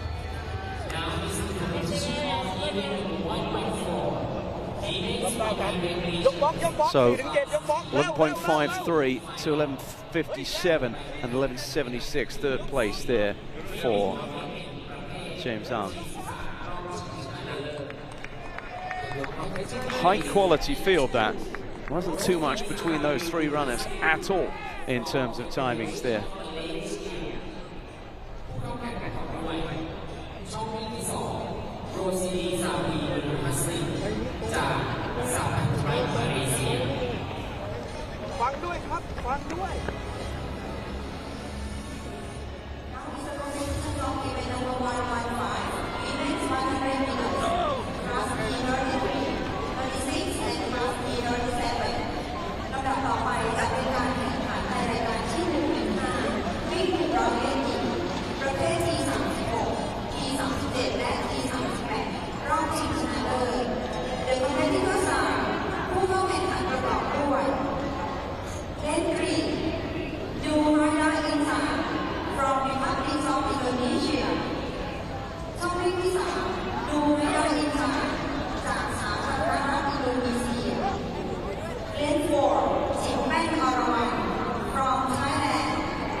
Looking ahead now to the women's 100 meters, T36, 37, 38 categories. It's a final on the way.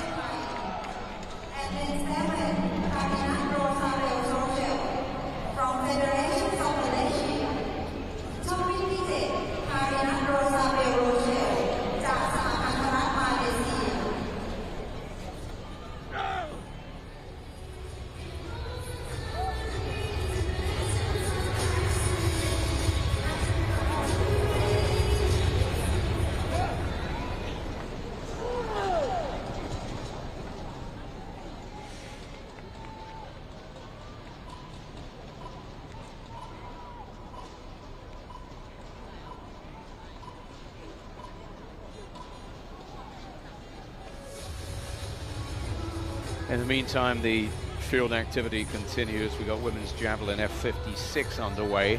I'll keep you updated on everything that happens there.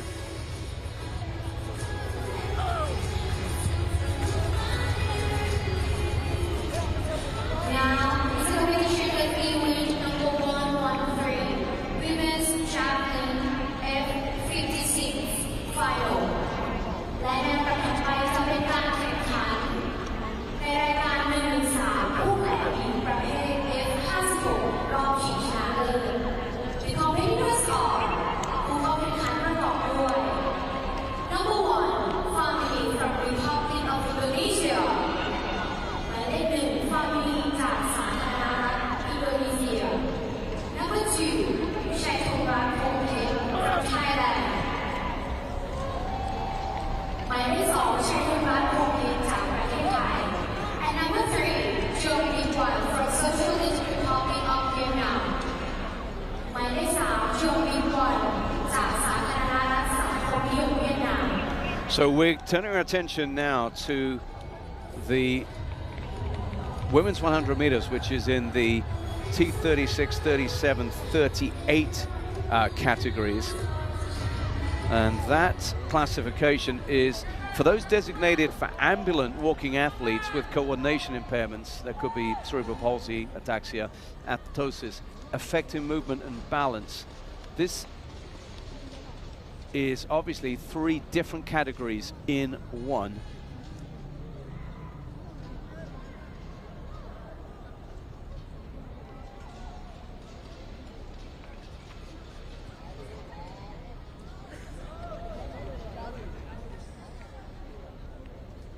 And as those athletes are preparing,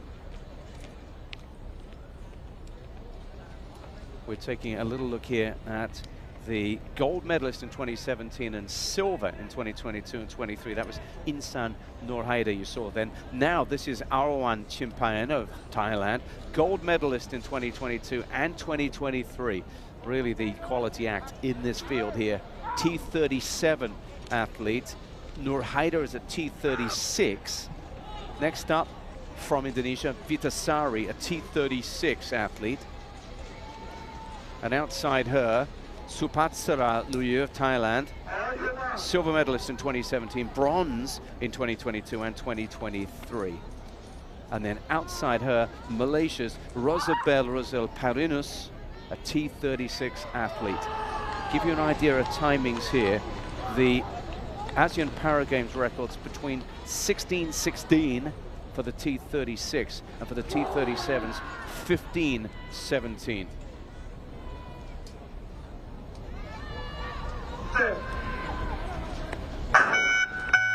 That's a full start. You could just see out there in lane 7, it was Rosabel Parinus who might just have gone early there, a little slip of the hand.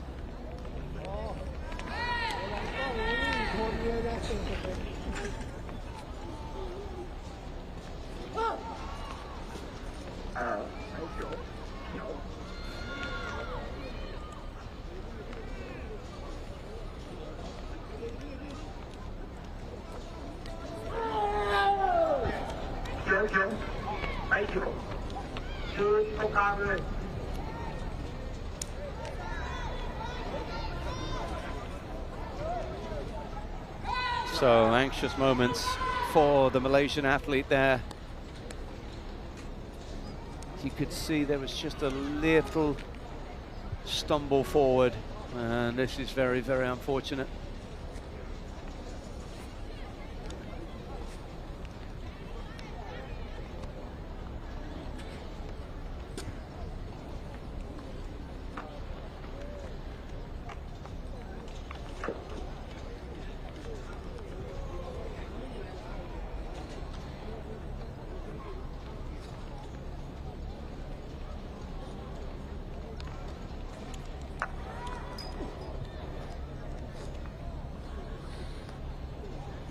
So the official's decision is made now to manage the situation. And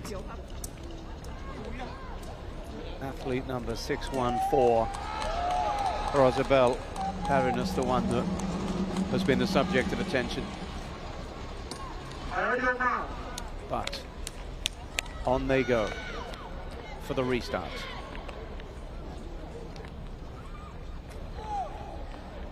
And it's a slow approach to the start now.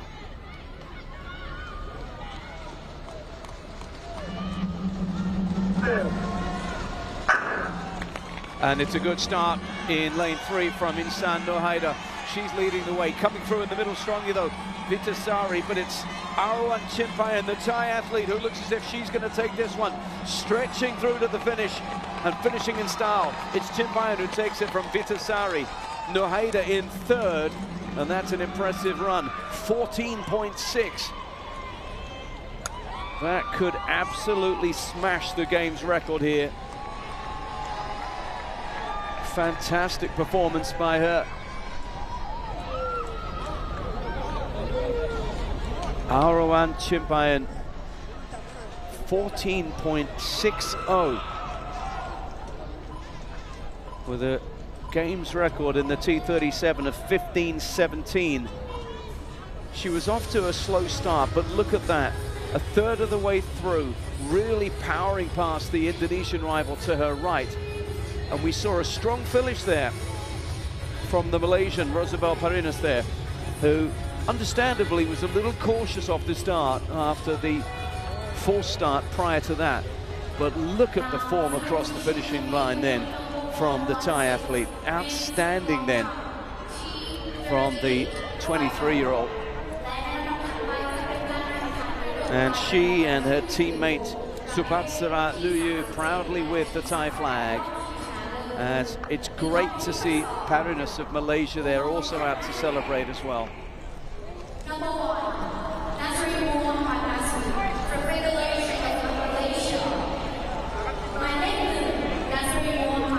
Vitasari overcome by emotion. Fantastic performance by her. Just couldn't keep pace in the latter stages of that race with her Thai rival there.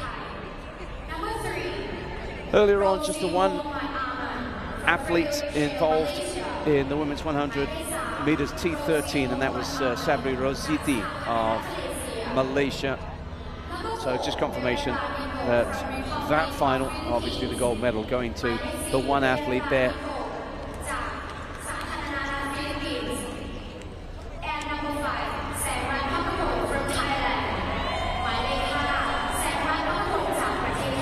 That was an outstanding performance then by Arwan Chimpayan, gold medalist in 22, in 23, and the champion doing what she does best, 14.6. But how about that from Indonesia's Vitasari? That time would have been good enough to set a new ASEAN Para Games record were it not for the outstanding form of Arwan Chimpayan.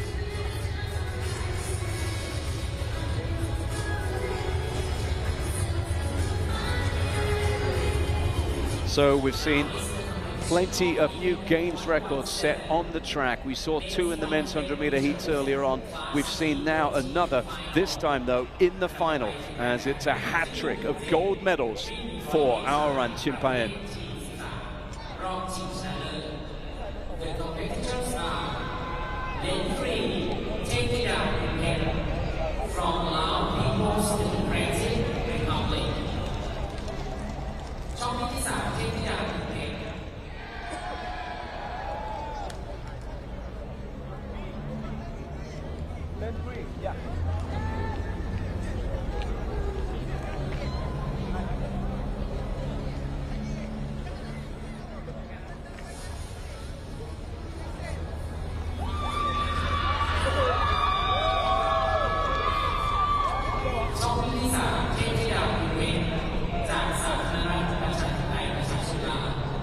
So having given you the result of the women's 100 meters T13, there was only one athlete involved in that.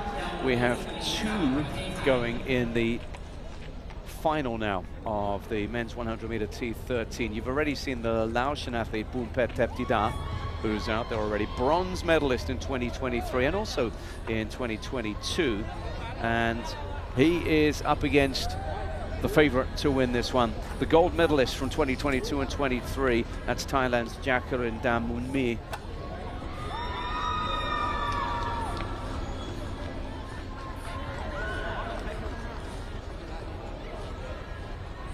The 25-year-old Thai athlete really is an outstanding performer here. The games record holder, setting 10.95 in Cambodia 2 years ago. Look out for that time once again, looking to raise the bar even further.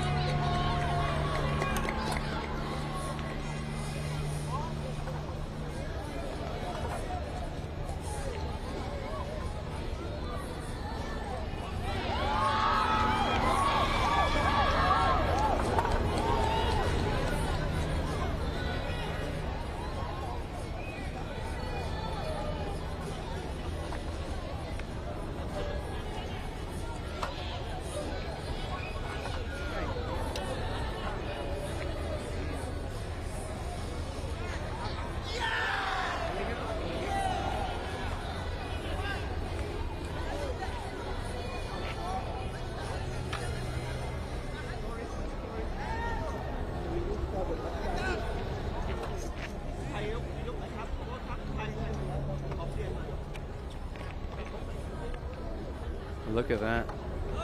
Those are the records. But this is the one you really want to look out for here, and that is Jacqueline Damuni's 10.95. Can he get anywhere near that? Asian record you saw there, Shuta Kawakami of Japan, a 10.7. That was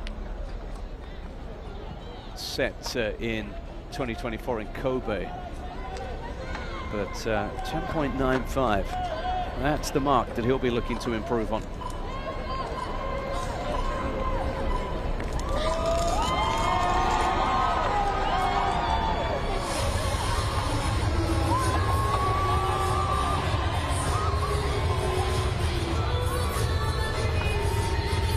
The Laotian athlete here, by far the older of the two, 5 years older than his competitor here.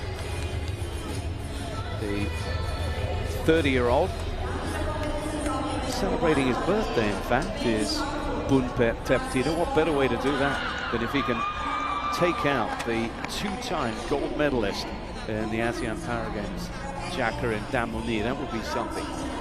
That would be a celebration.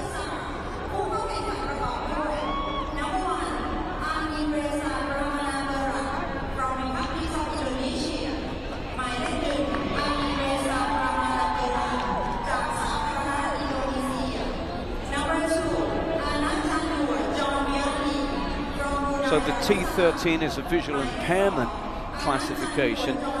The vision constricted to a radius of less than 20 degrees.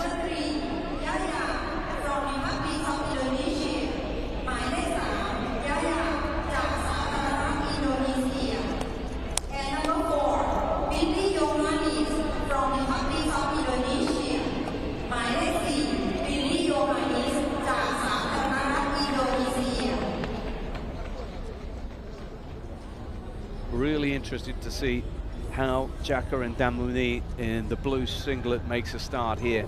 He's a tall athlete, the type runner. Takes a little while to get those long levers going, but once he does, just watch him stretch out.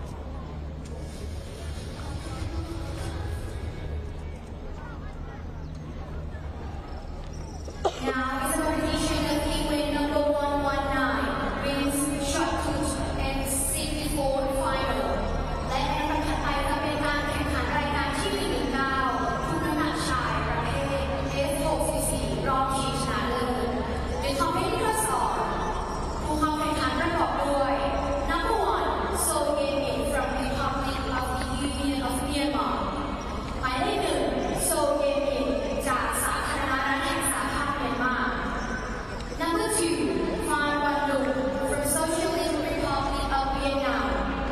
So we're about to go then in the two-man race that is the T13 men's 100-meter final. A gold medal up for grabs here. The reigning two-time gold medalist, Jacqueline Damuni of Thailand, looking to maybe improve on his ASEAN record of 10.95 seconds. To his left is the Laotian Bunpet Theptida, bronze medalist in 22-23 at the ASEAN Para Games.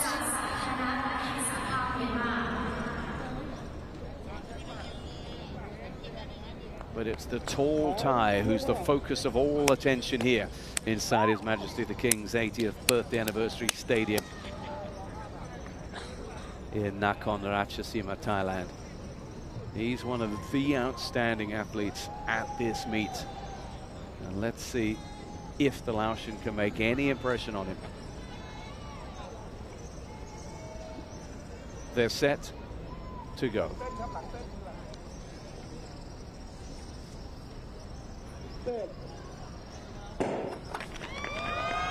And once he gets those legs going, just look at this man go. It's Damuni stretching out now. Keep an eye on that clock. 10.95 the time to beat. Oh, and he's just outside it. 11.10 is the winning time for a man who's made it a hat trick of gold medals now in this event. The men's 100 meters T13, the class act in the field, and it's another triumph for Jacqueline Damuni.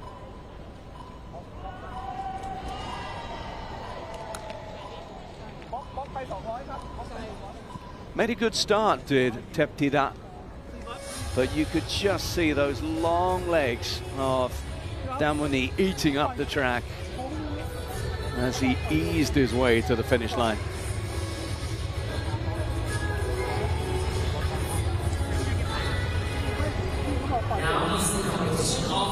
Such a good balance. The head comes up, maintained his form. Look at the pistons, look at those driving knees.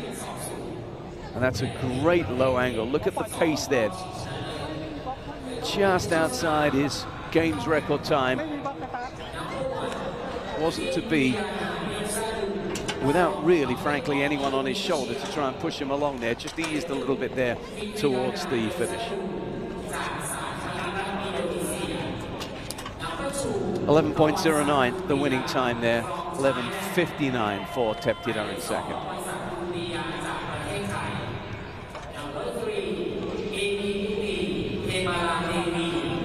From Federation of Malaysia,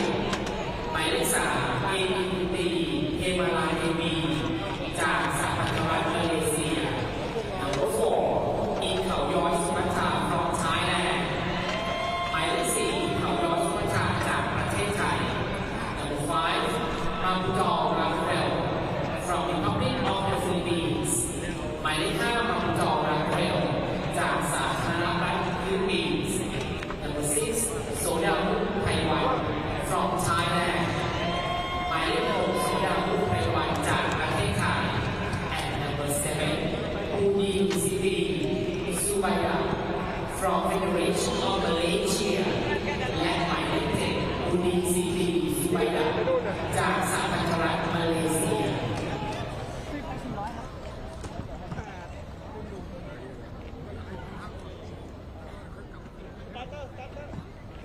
We're just checking in on the men's long jump T37-38 final now, having just seen Nico Peralta of the Philippines in action.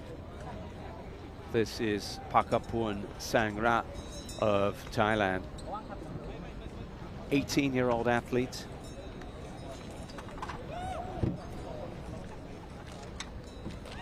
Conservatively behind the takeoff board there. But it's a good jump.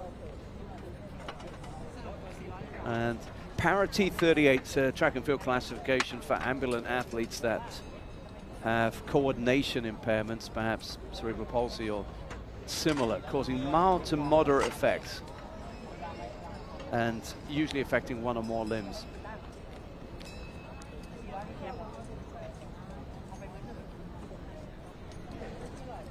and the T37-38 classification, usually applying across sprints, distance races, I should say, and the long jump. They're well behind the takeoff board there, so there's room for improvement there for Sangrat, with a good jump in this second round of 4:32.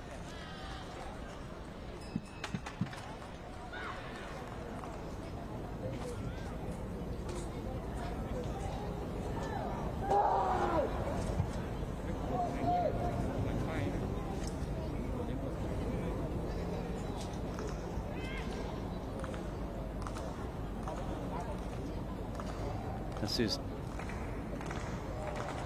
Mohamed Nasri of Malaysia, leading off the third round and leading off in style. That was a high quality performance. Such a good tradition, Malaysia, in long jumping in Para Games. Tremendous pedigree, and that was a really, really well balanced jump.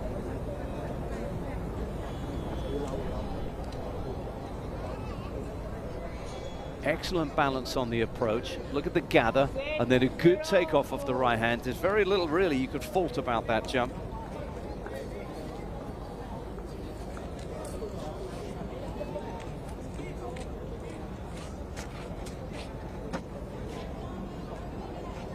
Just awaiting confirmation of that distance then from Mohamed Nasri, but very, very impressive. 6:02.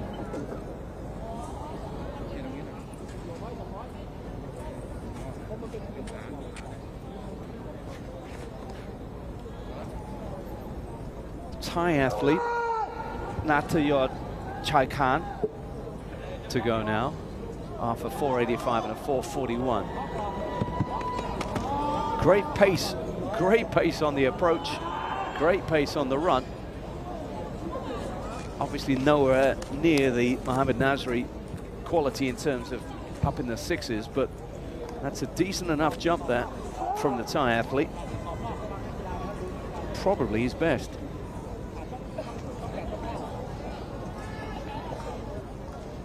Real pace. And then just lost a little bit there with those short strides ahead of the takeoff. Just a little stutter there, approaching the moment of truth.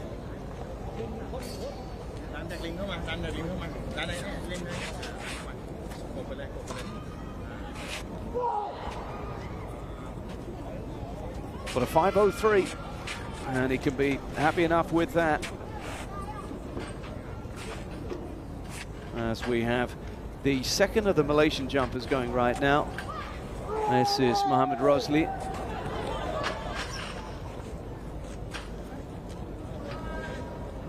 '28-year-old, looking to get out there somewhere near his teammate Mohamed Nasri.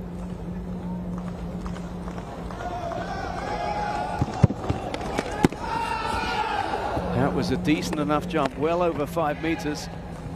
It's a good jump as well.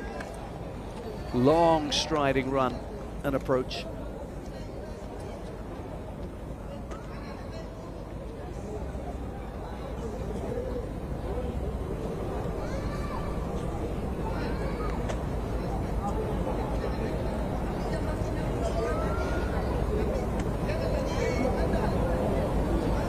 Really reached for the takeoff well there.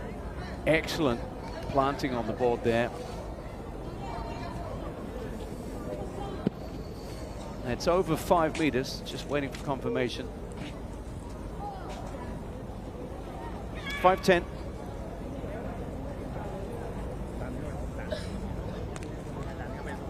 So still some way off his teammate Mohamed Nasri's excellent 6:02. As we see the Philippines athlete Nico Peralta to go again.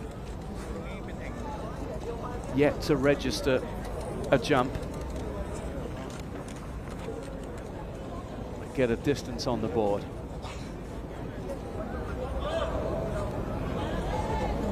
Far and away the oldest of the athletes in this one at 32.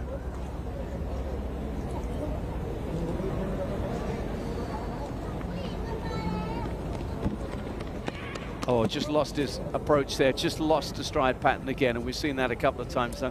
Again, it's a red flag for Peralta.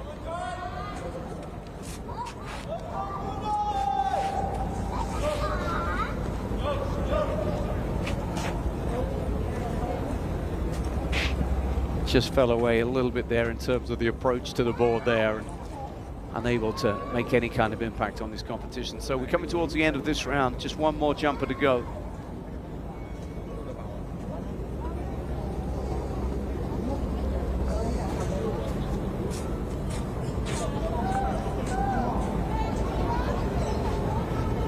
And look out for the pace here of Pakapon Sangrat's approach here, but really looking to get somewhere near 5 meters if possible, but too flat, too low, not able to get enough lift off the board really to really challenge those big numbers and get beyond 5 meters.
So 3 rounds of jumps in, they're just going to adjust the order coming into the final 3.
So unable really to improve on what he offered before, Mohamed Rosli there. You're watching the men's long jump T37, T38 final at the 13th ASEAN Para Games, Thailand 2025.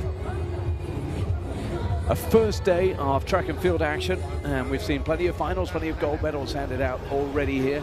We've seen some outstanding long jump competition. And the outstanding performer in this field, without a doubt, Mohamed Nasri. That man's teammate has been really, really pushing out the envelope there. Over 6 meters, this man, with his previous jump. A 6:02, the only good jump he's had so far, and it was a very good one. Way out in front of this field. What's he got for us now?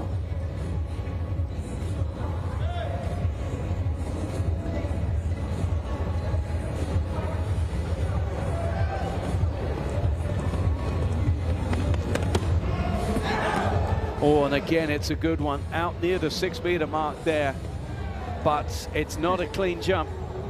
Won't count.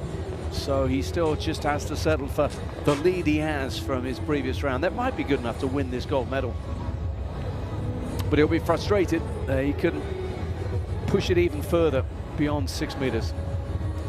Oh, that's very close. A very close call.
Really beginning to look like a three-way race for this gold medal here. Mohamed Nasri out in front in this one by some distance, with just his teammate Mohamed Rosli, and perhaps the Thai athlete Thai Khan likely to challenge him.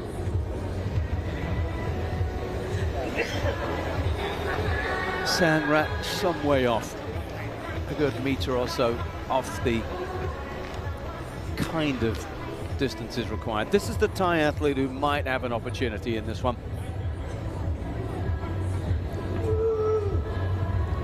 It's been over 5 meters, but he's got to substantially improve on that to get anywhere near Mohamed Nasri.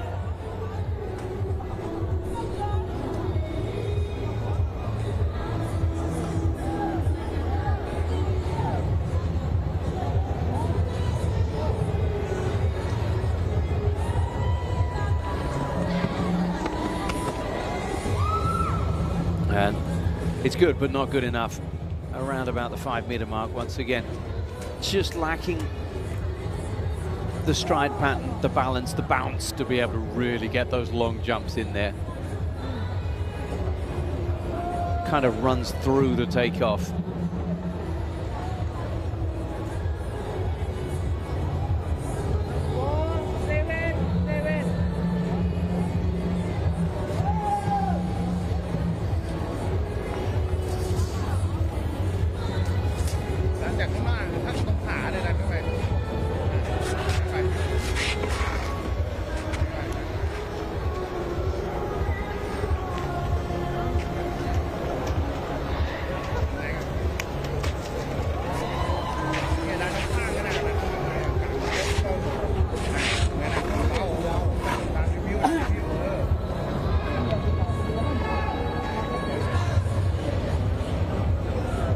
So has Mohammed Aman Rosli got something to say about this competition?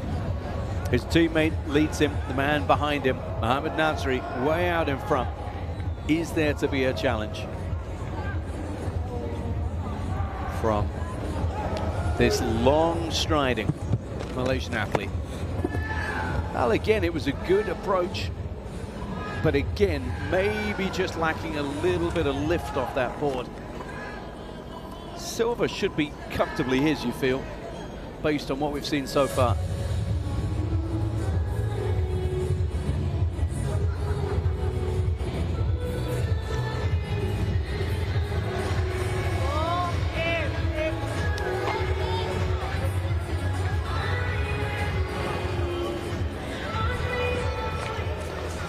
Now is the competition of event number 1, 2, 3, men's 1,500 meters, class T11 final ลำดับต่อไปเป็นการแข่งขันในรายการที่ 1 2 3 วิ่ง 1,500 เมตรชายประเภท T11 รอบชิงชนะเลิศ The competitors are ผู้เข้าแข่งขันประกอบด้วย Lane 1 Celebrado Evenizer from the Republic of the Philippines ช่องที่ 1 Celebrado Evenizer จากสาธารณรัฐฟิลิปปินส์ Lane 2 คงลือวัชรพงษ์ from Thailand ช่องที่ 2 คงลือวัชรพงษ์จากประเทศไทย Lane 3 Sakadodan from the Republic of the Philippines ช่องที่ 3 Sakadodan จากสาธารณรัฐฟิลิปปินส์ Lane 4 So we're back on the track right now,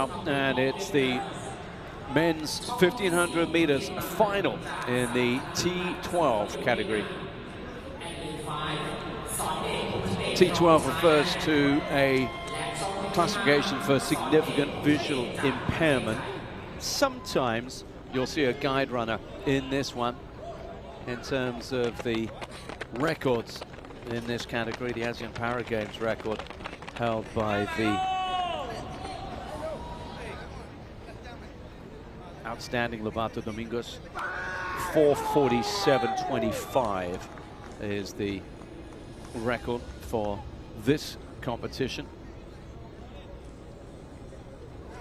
A field of 4 runners for this final. In lane 3, it's going to be Cyril Ongkoi of the Philippines. Vietnam's Van Binh Nguyen goes in 7. And we're going to see Kisanapong Chisuan going, as well as Tung Giang Nguyen. So Thai and Vietnamese runners, respectively. The gold medalist from 2023, that's Kisanapong Chisuan of Thailand. And then the runner-up, the silver medalist, Tung Giang Nguyen of Vietnam. So look out for those two. Just warming up ahead of this race.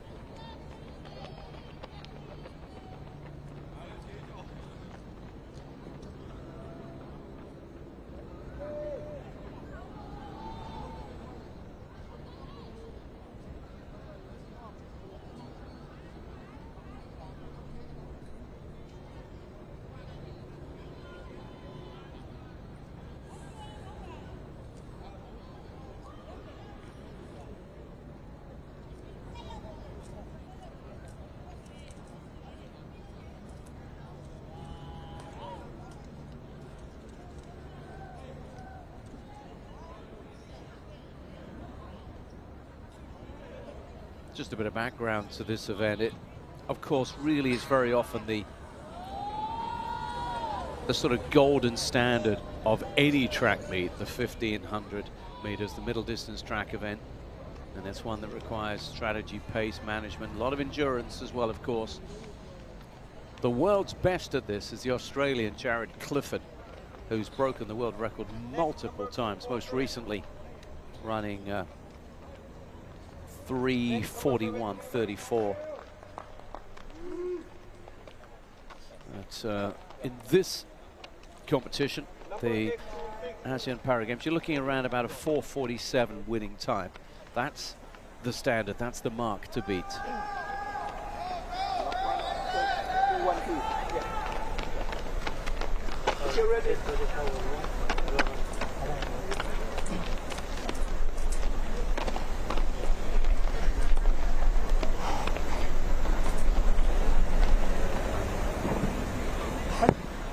เขาจะปล่อยแล้วครับ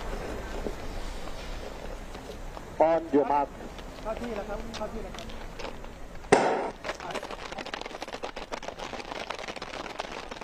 And away they go. 1,500 meters.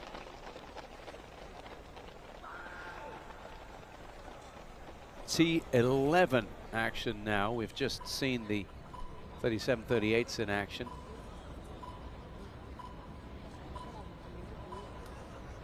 Games record for this one, a 5:01.07 set by Songpinish Supachai of Thailand. That was in Cambodia in 2023. Ones to watch in this one, Sondet, that's Putibet, Sondet making the running there. He's in second place behind his teammates, Wacharapong Komlu. Both Thai runners then in 1 and 2. Ebenezer Celebrado with the Philippines, looking to go around the outside. Remember, the guide runners with a huge role to play in this. The second Philippines runner is Roldan Sagan. And you can just see all the way on the outside there, tucked in behind Celebrado, is the final runner in this one. That's Vietnam's Tien Man Vu.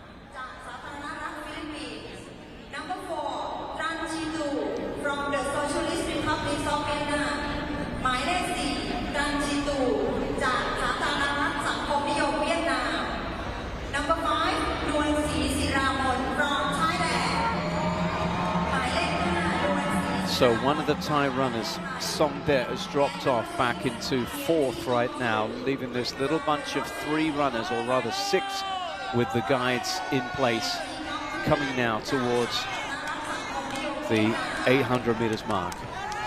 And there's a little push, and suddenly an injection of pace coming then from the Philippines runner.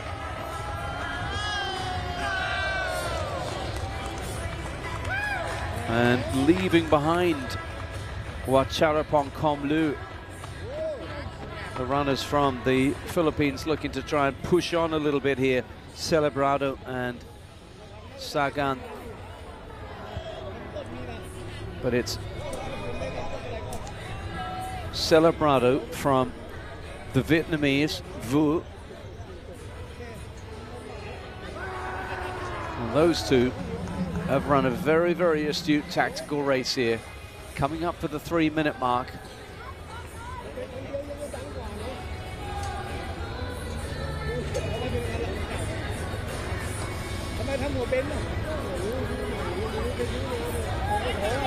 Setting the early pace there was Komlu, but he's been left behind here now, as is his teammate, as Ebenezer Celebrado.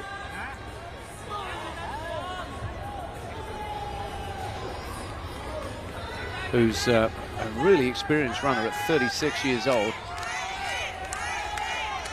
Now comes under the challenge as we come towards the bell, as we come to the final lap now. A little injection of pace, a little push from Tien Man Vu, the Vietnamese runner here. Going the long way round though. And a little bit of bumping then between the two runners. Celebrado on the inside, Vu on the outside. He is taking this the long way round. He's run virtually the whole race in lane 2.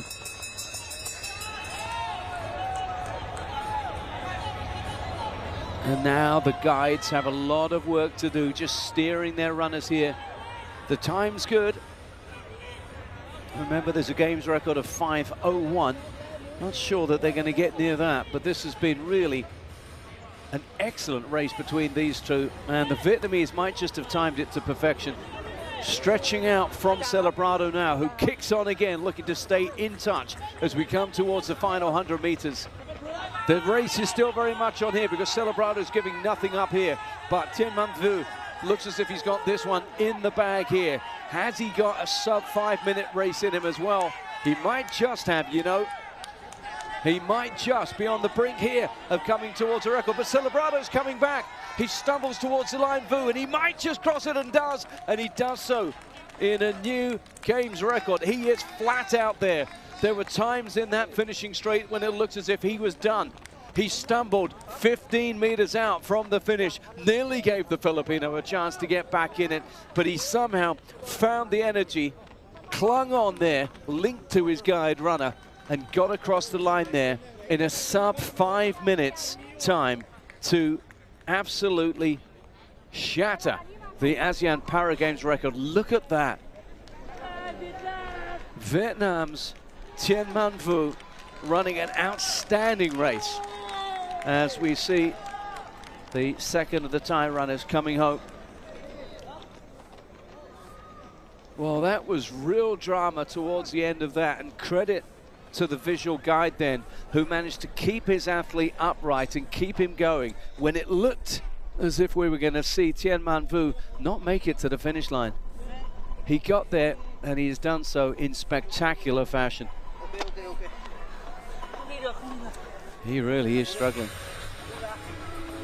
What a performance by the 25-year-old, who does need a little bit of help now.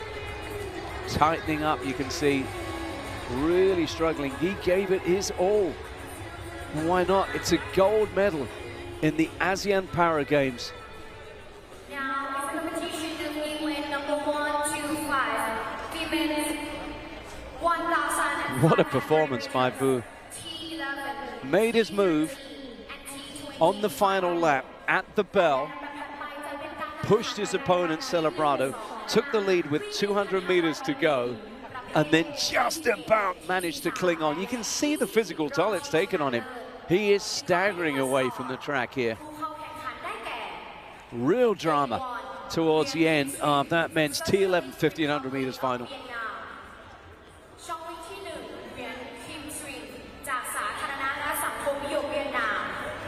And he's off the track, but he's on the ground again, is Vu.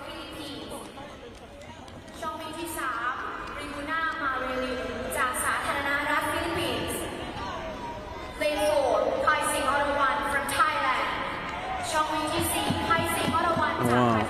If ever you wanted to know what it means to these athletes, if you ever wanted to see what they put in, there's the evidence for you. That is an athlete who has given absolutely everything he's got to give in pursuit of ASEAN Para Games gold. And he's earned it. And now that is a little bit of assistance, a little bit of treatment that he badly needs.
These were the dramatic scenes at the end of that race.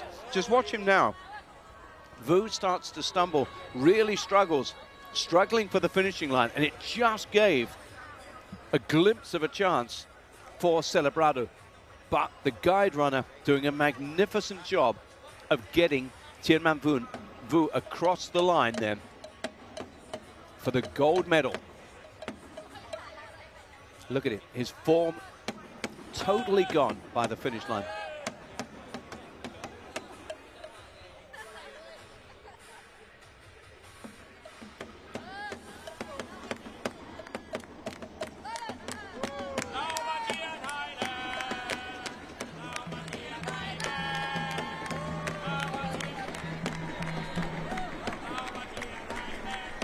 ระวังครับต้องระวังต้องระวังไม่ดูวอร์มอัพ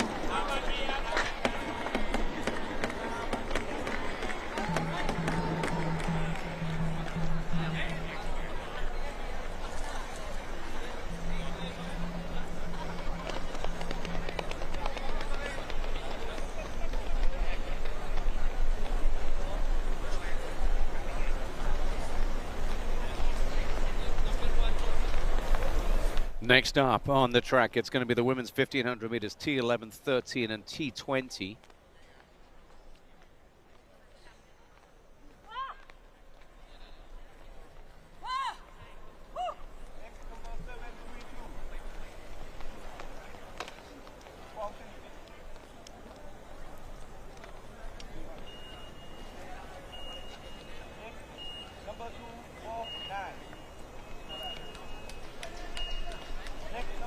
And the field for this one, we've already seen the Vietnamese athlete Kim Xuan Nguyen and Marilyn Libuna. That is Orawan Kai Sing of Thailand, so she's just to the right of the Philippines athlete. Indonesia's Tiwa, 28-year-old, is in 5. In 6, the first of 2 more Thai athletes, that's Piarat Kotasa. And outside, she's just 17 by the way, Kotasa. Outside her, Paiwa Prawato is the final Thai athlete here. T11, 12 are visual impairment classifications. Possibly they can use a guide. I think there's only one, by the looks of things, in action in this race. And that is with Nguyen on the inside lane.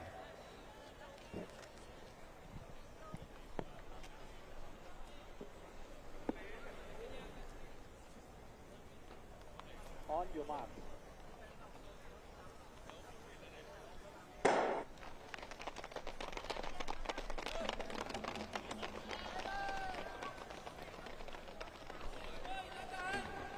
And away they go with Libuna making the early running here for the Philippines. On her shoulder, Tiwa, the Indonesian. And then the 3 Thais all in a group.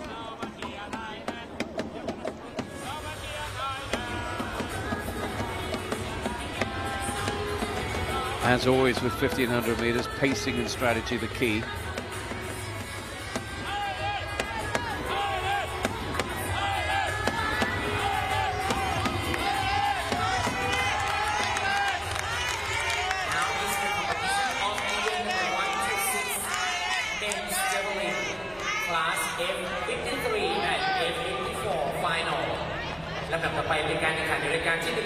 Three laps to go then in this 1500 meters. Women's 1500 for T11, 13 and also a T20 category. And that explains why you're seeing Kim Xuan Nguyen, the Vietnamese runner, who's a long way off the pace. It's an aggregated series of classifications in this race.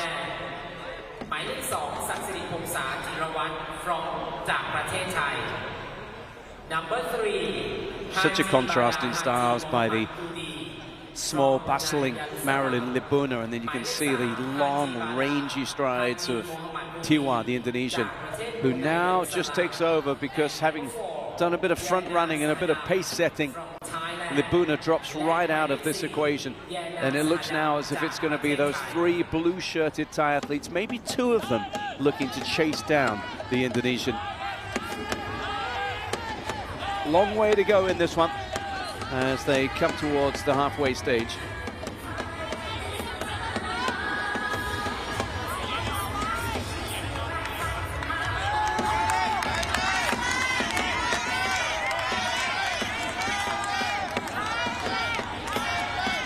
But it's still the impressive Tiwa, the 28-year-old from Indonesia, making the pace, making the running, looking to break these 2 Thai athletes.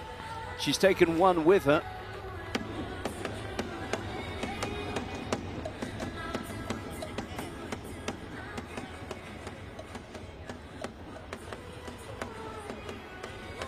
And it looks as if it's the younger of the Thai runners, Kotasa,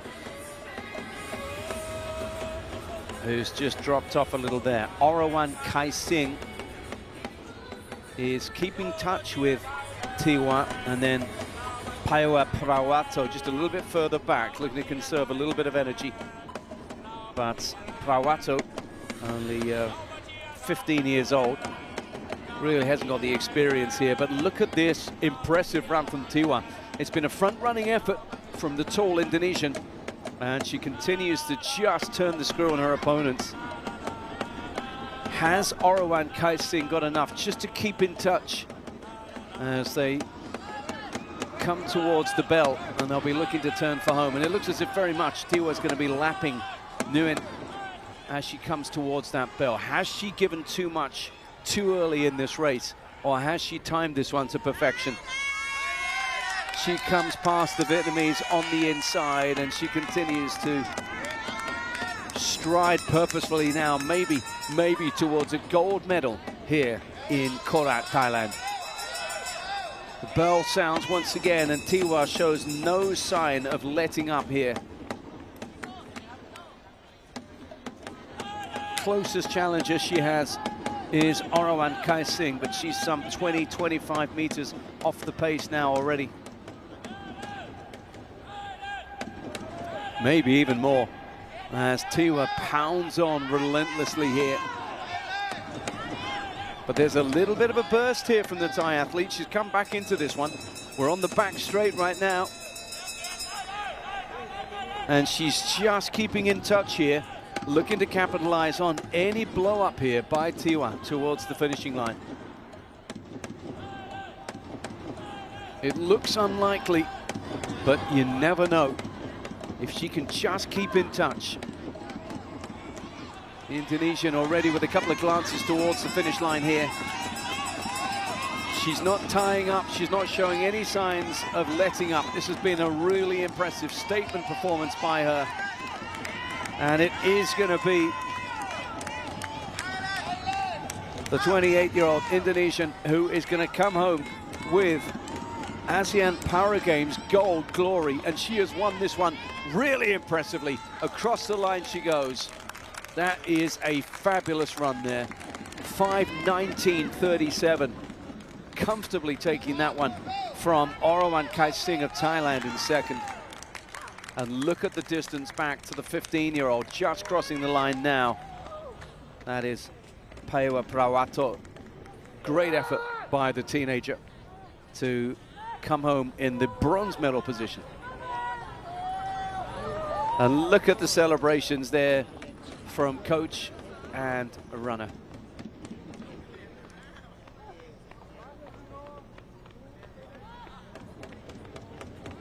It was a long, long run, this one, for Vietnam's Kim Xuan Nguyen.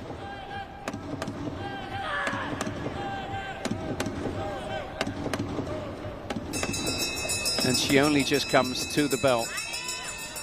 A lap to go then.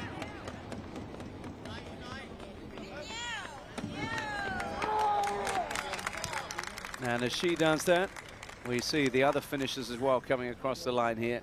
That field really was stretched out by the front running of the eventual winner, Indonesia's Tiwa.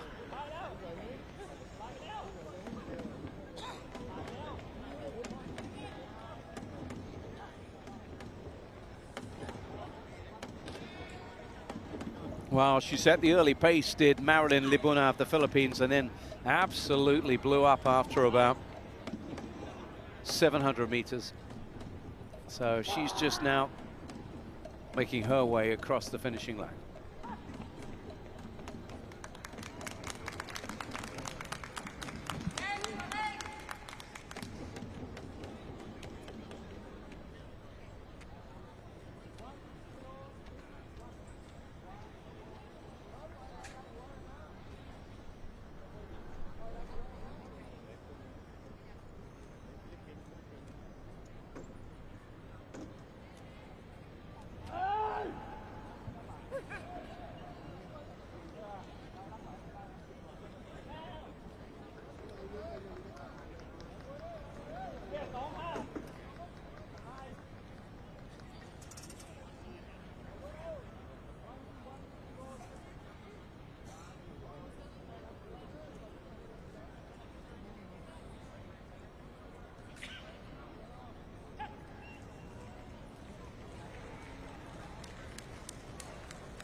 Well, she's going to come in across the line minutes after the eventual winner of this race, but that is now going to be the conclusion to our women's 1500 meter T11, T13, T20 final, as Kim Xuan Nguyen of Vietnam finally makes her way across the line. And by the way, we're looking at a 52-year-old athlete there, just completing that race. Well, we've seen a couple of athletes really give everything there, and this is the aftermath for our women's 1500 meter champion, Tiwa there. Just getting a bit of treatment as she recovers from an incredibly impressive run.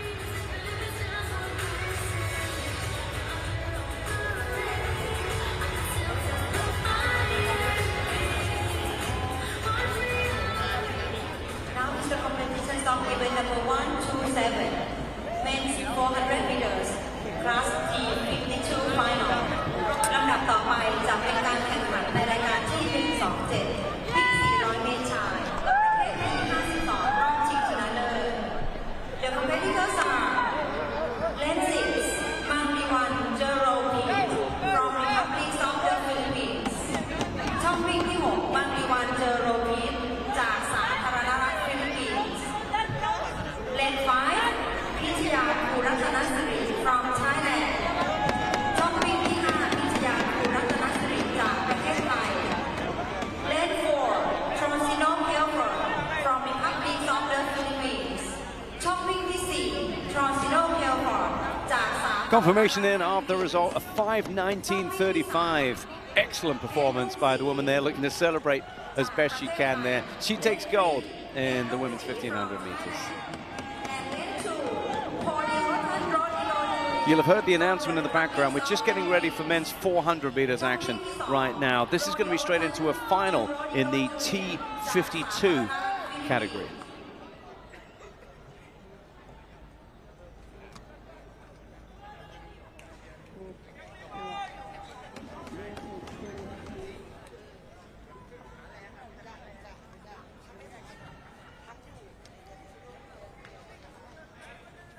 So Para T52, it's a classification for athletes with severe impairment in their trunk and legs.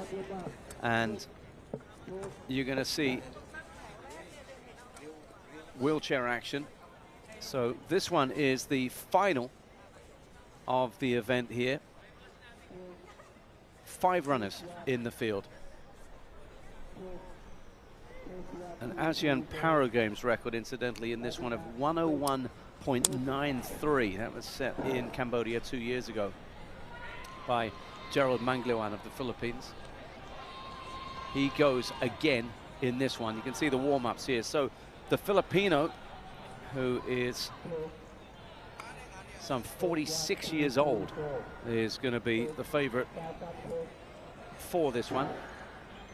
But look out also for Thailand's Pichaya Kuratanasiri, silver medalist in 2022 and 2023. One of 2 athletes from Thailand in this one, Pep Rung Sri being the other.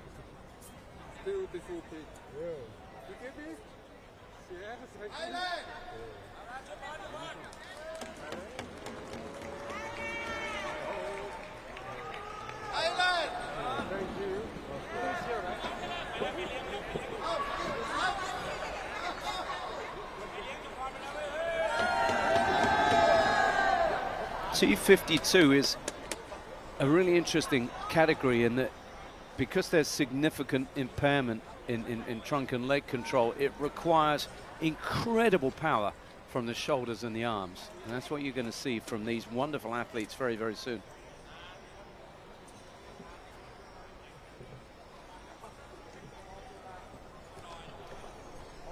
So that's Pichaya Kuratanasiri, the silver medalist in 2022-2023. He goes in 5. In lane 2, it's the Philippines' Rodrigo Podiotan.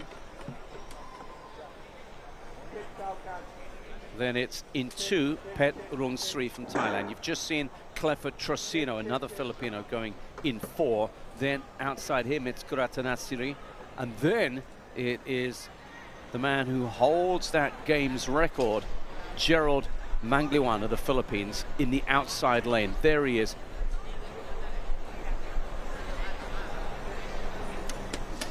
"46-year-old veteran in the outside lane.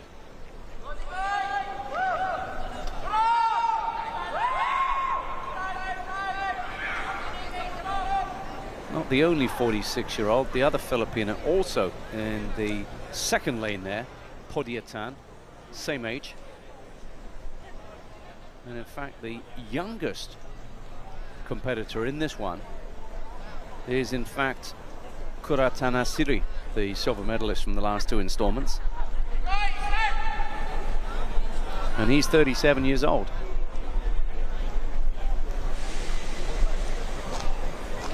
So we're in veterans territory in this race, but they're all very evenly matched as we come to our first wheelchair action.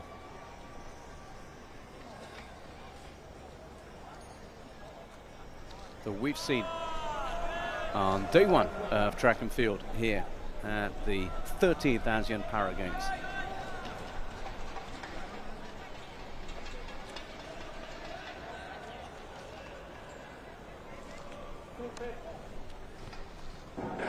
And away they go, getting that crucial start, getting those arms working, getting that speed.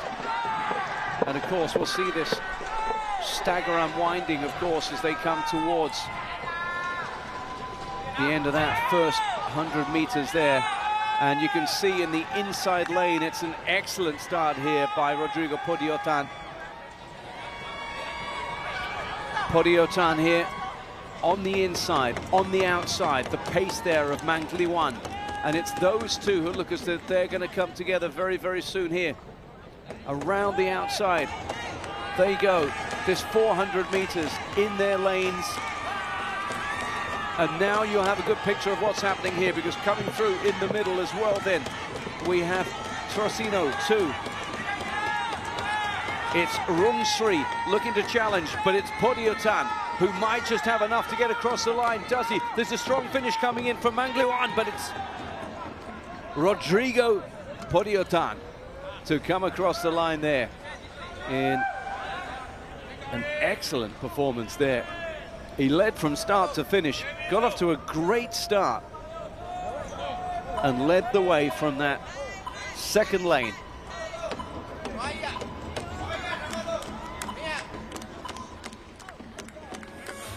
Team Philippines really impressive there. Gerald Mangliwan looks as if he might just be able to push him across that line there, but as it was, Podiatan just maintained that advantage.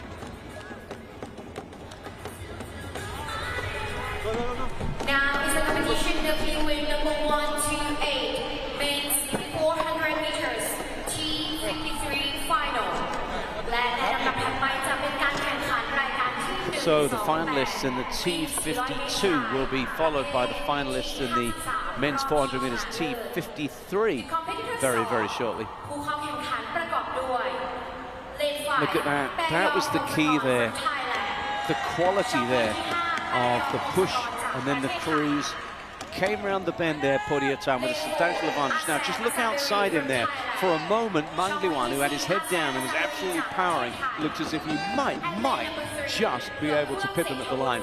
But as it was, Podiatan just maintained his form and got home. High-quality performance, high-quality race.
So an all-tie field for the men's 400 meters T53 final here.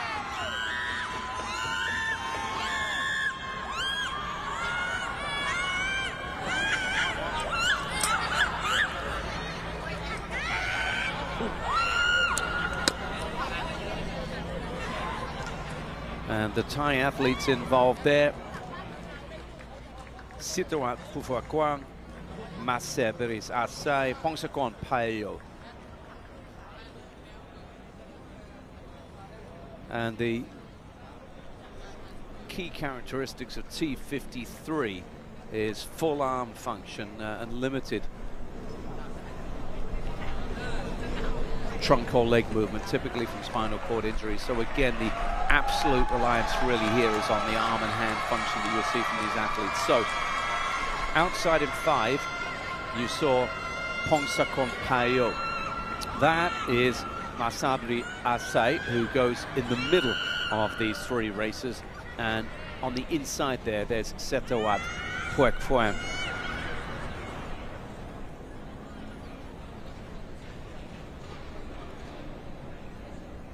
By far the younger of the racers here, at just 16 years of age, is the man on the inside in the 3rd lane there.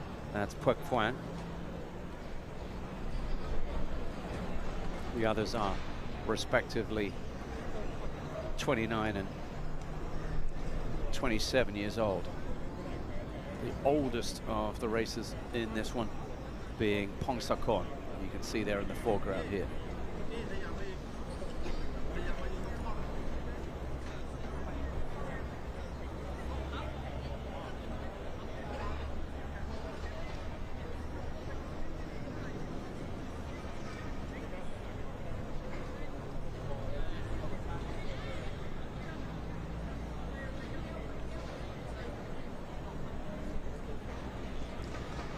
Pongsakon with the ASEAN Para Games record, set in Cambodia in 2023 of 39.63. That would be something. Let's have a little look at how this goes.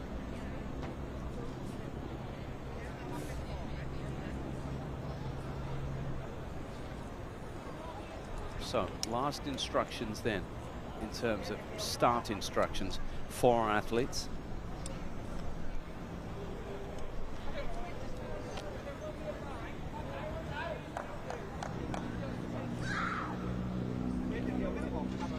That record must be 59.63. The world record's 46.11, also set by Pongsakon.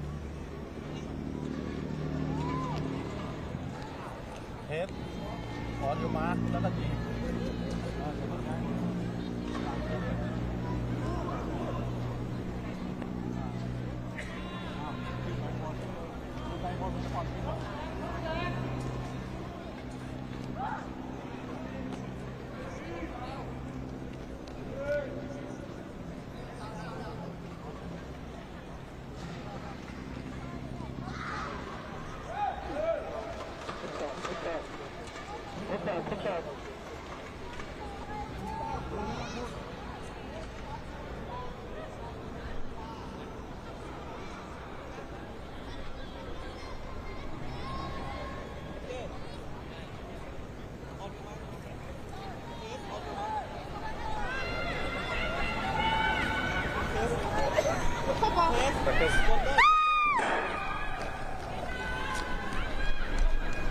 So they're set and ready to go.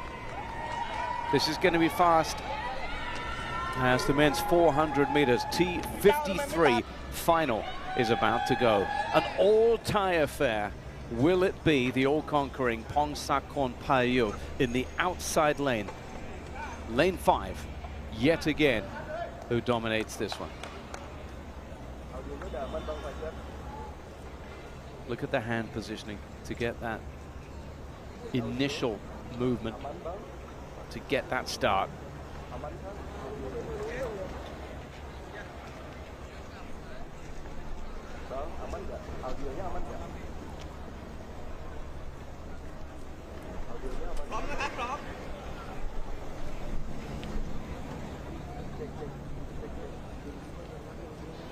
เยอะมาก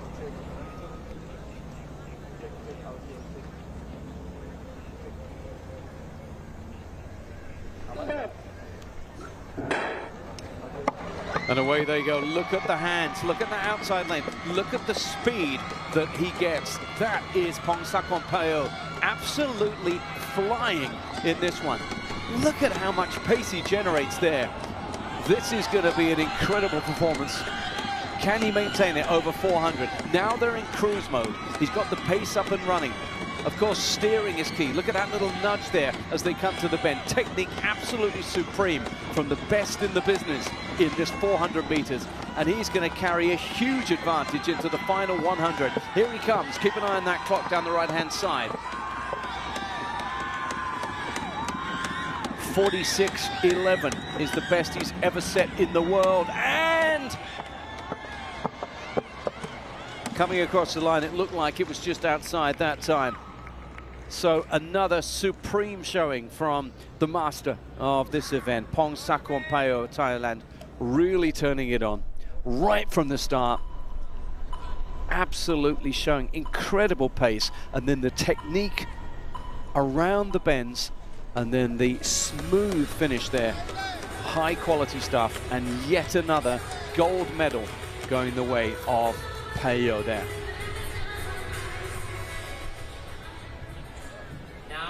And looking as fresh as you like at the end of that explosion of energy there.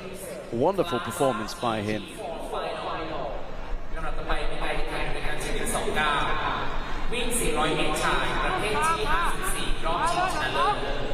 The competitors are ผู้เข้าแข่งประกอบด้วยเลน6เสียงลำพิพัฒน์พงศ์ from Thailand ช่องที่60ลำพิพัฒน์พงศ์จากประเทศไทยเลน5หน่วยแสงบรมพงศ์ from Thailand ช่องที่5 We'll have a little look once again, and that young man there in lane 3 will have learned a lot, because outside him to his right, he had two of the best in the business, including the man on the left of your screens then. Absolutely Pongsakornpeo flying there. And then the technique, the most efficient, smooth cornering before he maintained his form across the finishing line. Wonderful stuff.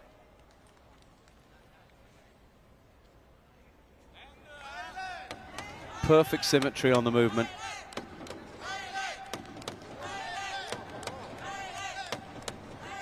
Brilliant performance by the Thai star.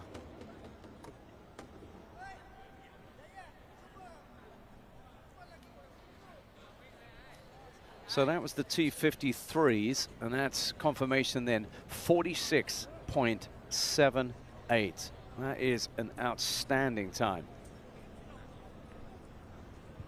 World-class competition here in Korat in Nakhon Ratchasima, and this opening day of track and field at the 13th ASEAN Para Games, Thailand 2025.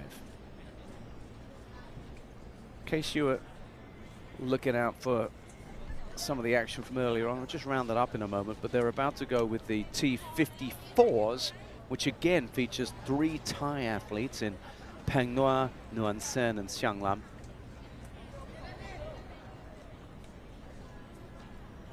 Jenal Arifin of Indonesia is the only non-Thai athlete going in that one as they just warm up ahead of the race. Just going back to some of the action from earlier on, we saw some incredible performances in the 100 meters in various classifications earlier on. We saw new ASEAN Para Games records set in both men's and women's races.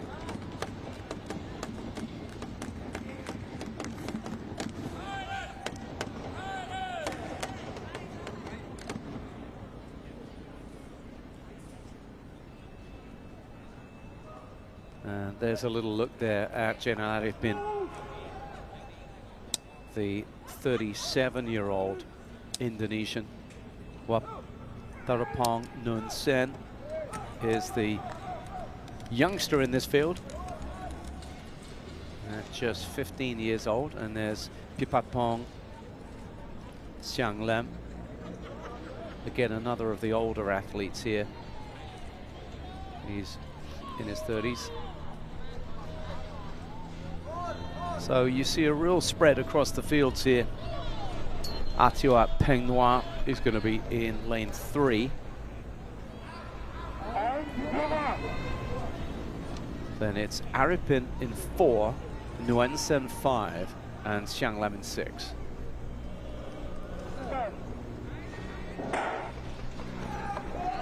Just a little bit of a lift there, you could see from Nguyen Sen.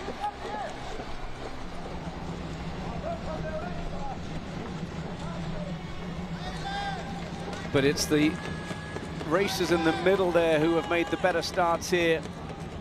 Aripin is really going well, the Indonesian. Nguyen Sen just outside him, and it's Aripin who's now pushing forward. Once this bend and this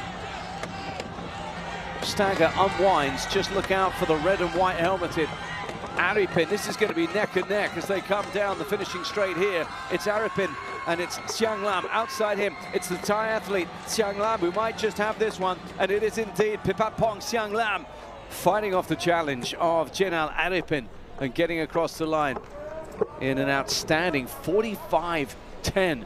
That really is an impressive performance by the Thai athlete there. Pushed all the way in a high quality competition, this one.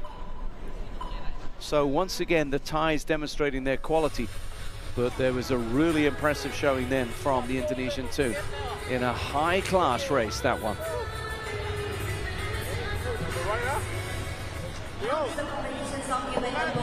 So Pipatpong Xiang Lam, winner and gold medalist in the men's 400 meters T54.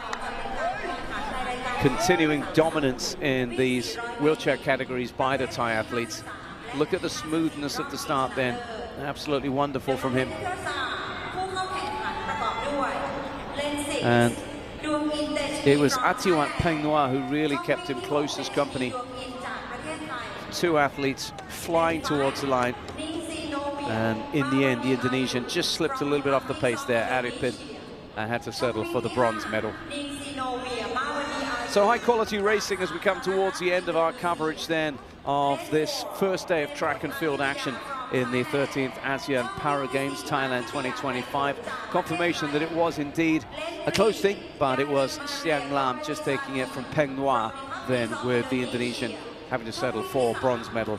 And that's where we'll wrap things up here. Looking back over what we've seen today, records set in terms of the best ASEAN Para Games times in a number of the 100 meters heats. Frustration though, just missing out on a place in the finals was James Ang of Singapore. Gave a really good account of himself for the first time in T12 men's 100 meters action. He put up a very good time of 11:76, but finished third in his heat, unable to progress to the final. Plenty more action involving Team SG athletes coming your way over the next few days from Korat. But for now, this is where we'll leave you with some more images from the track after a busy day of action across all sports at the 13th ASEAN Para Games Thailand 2025. We'll be back with more action tomorrow, and we'll see you then.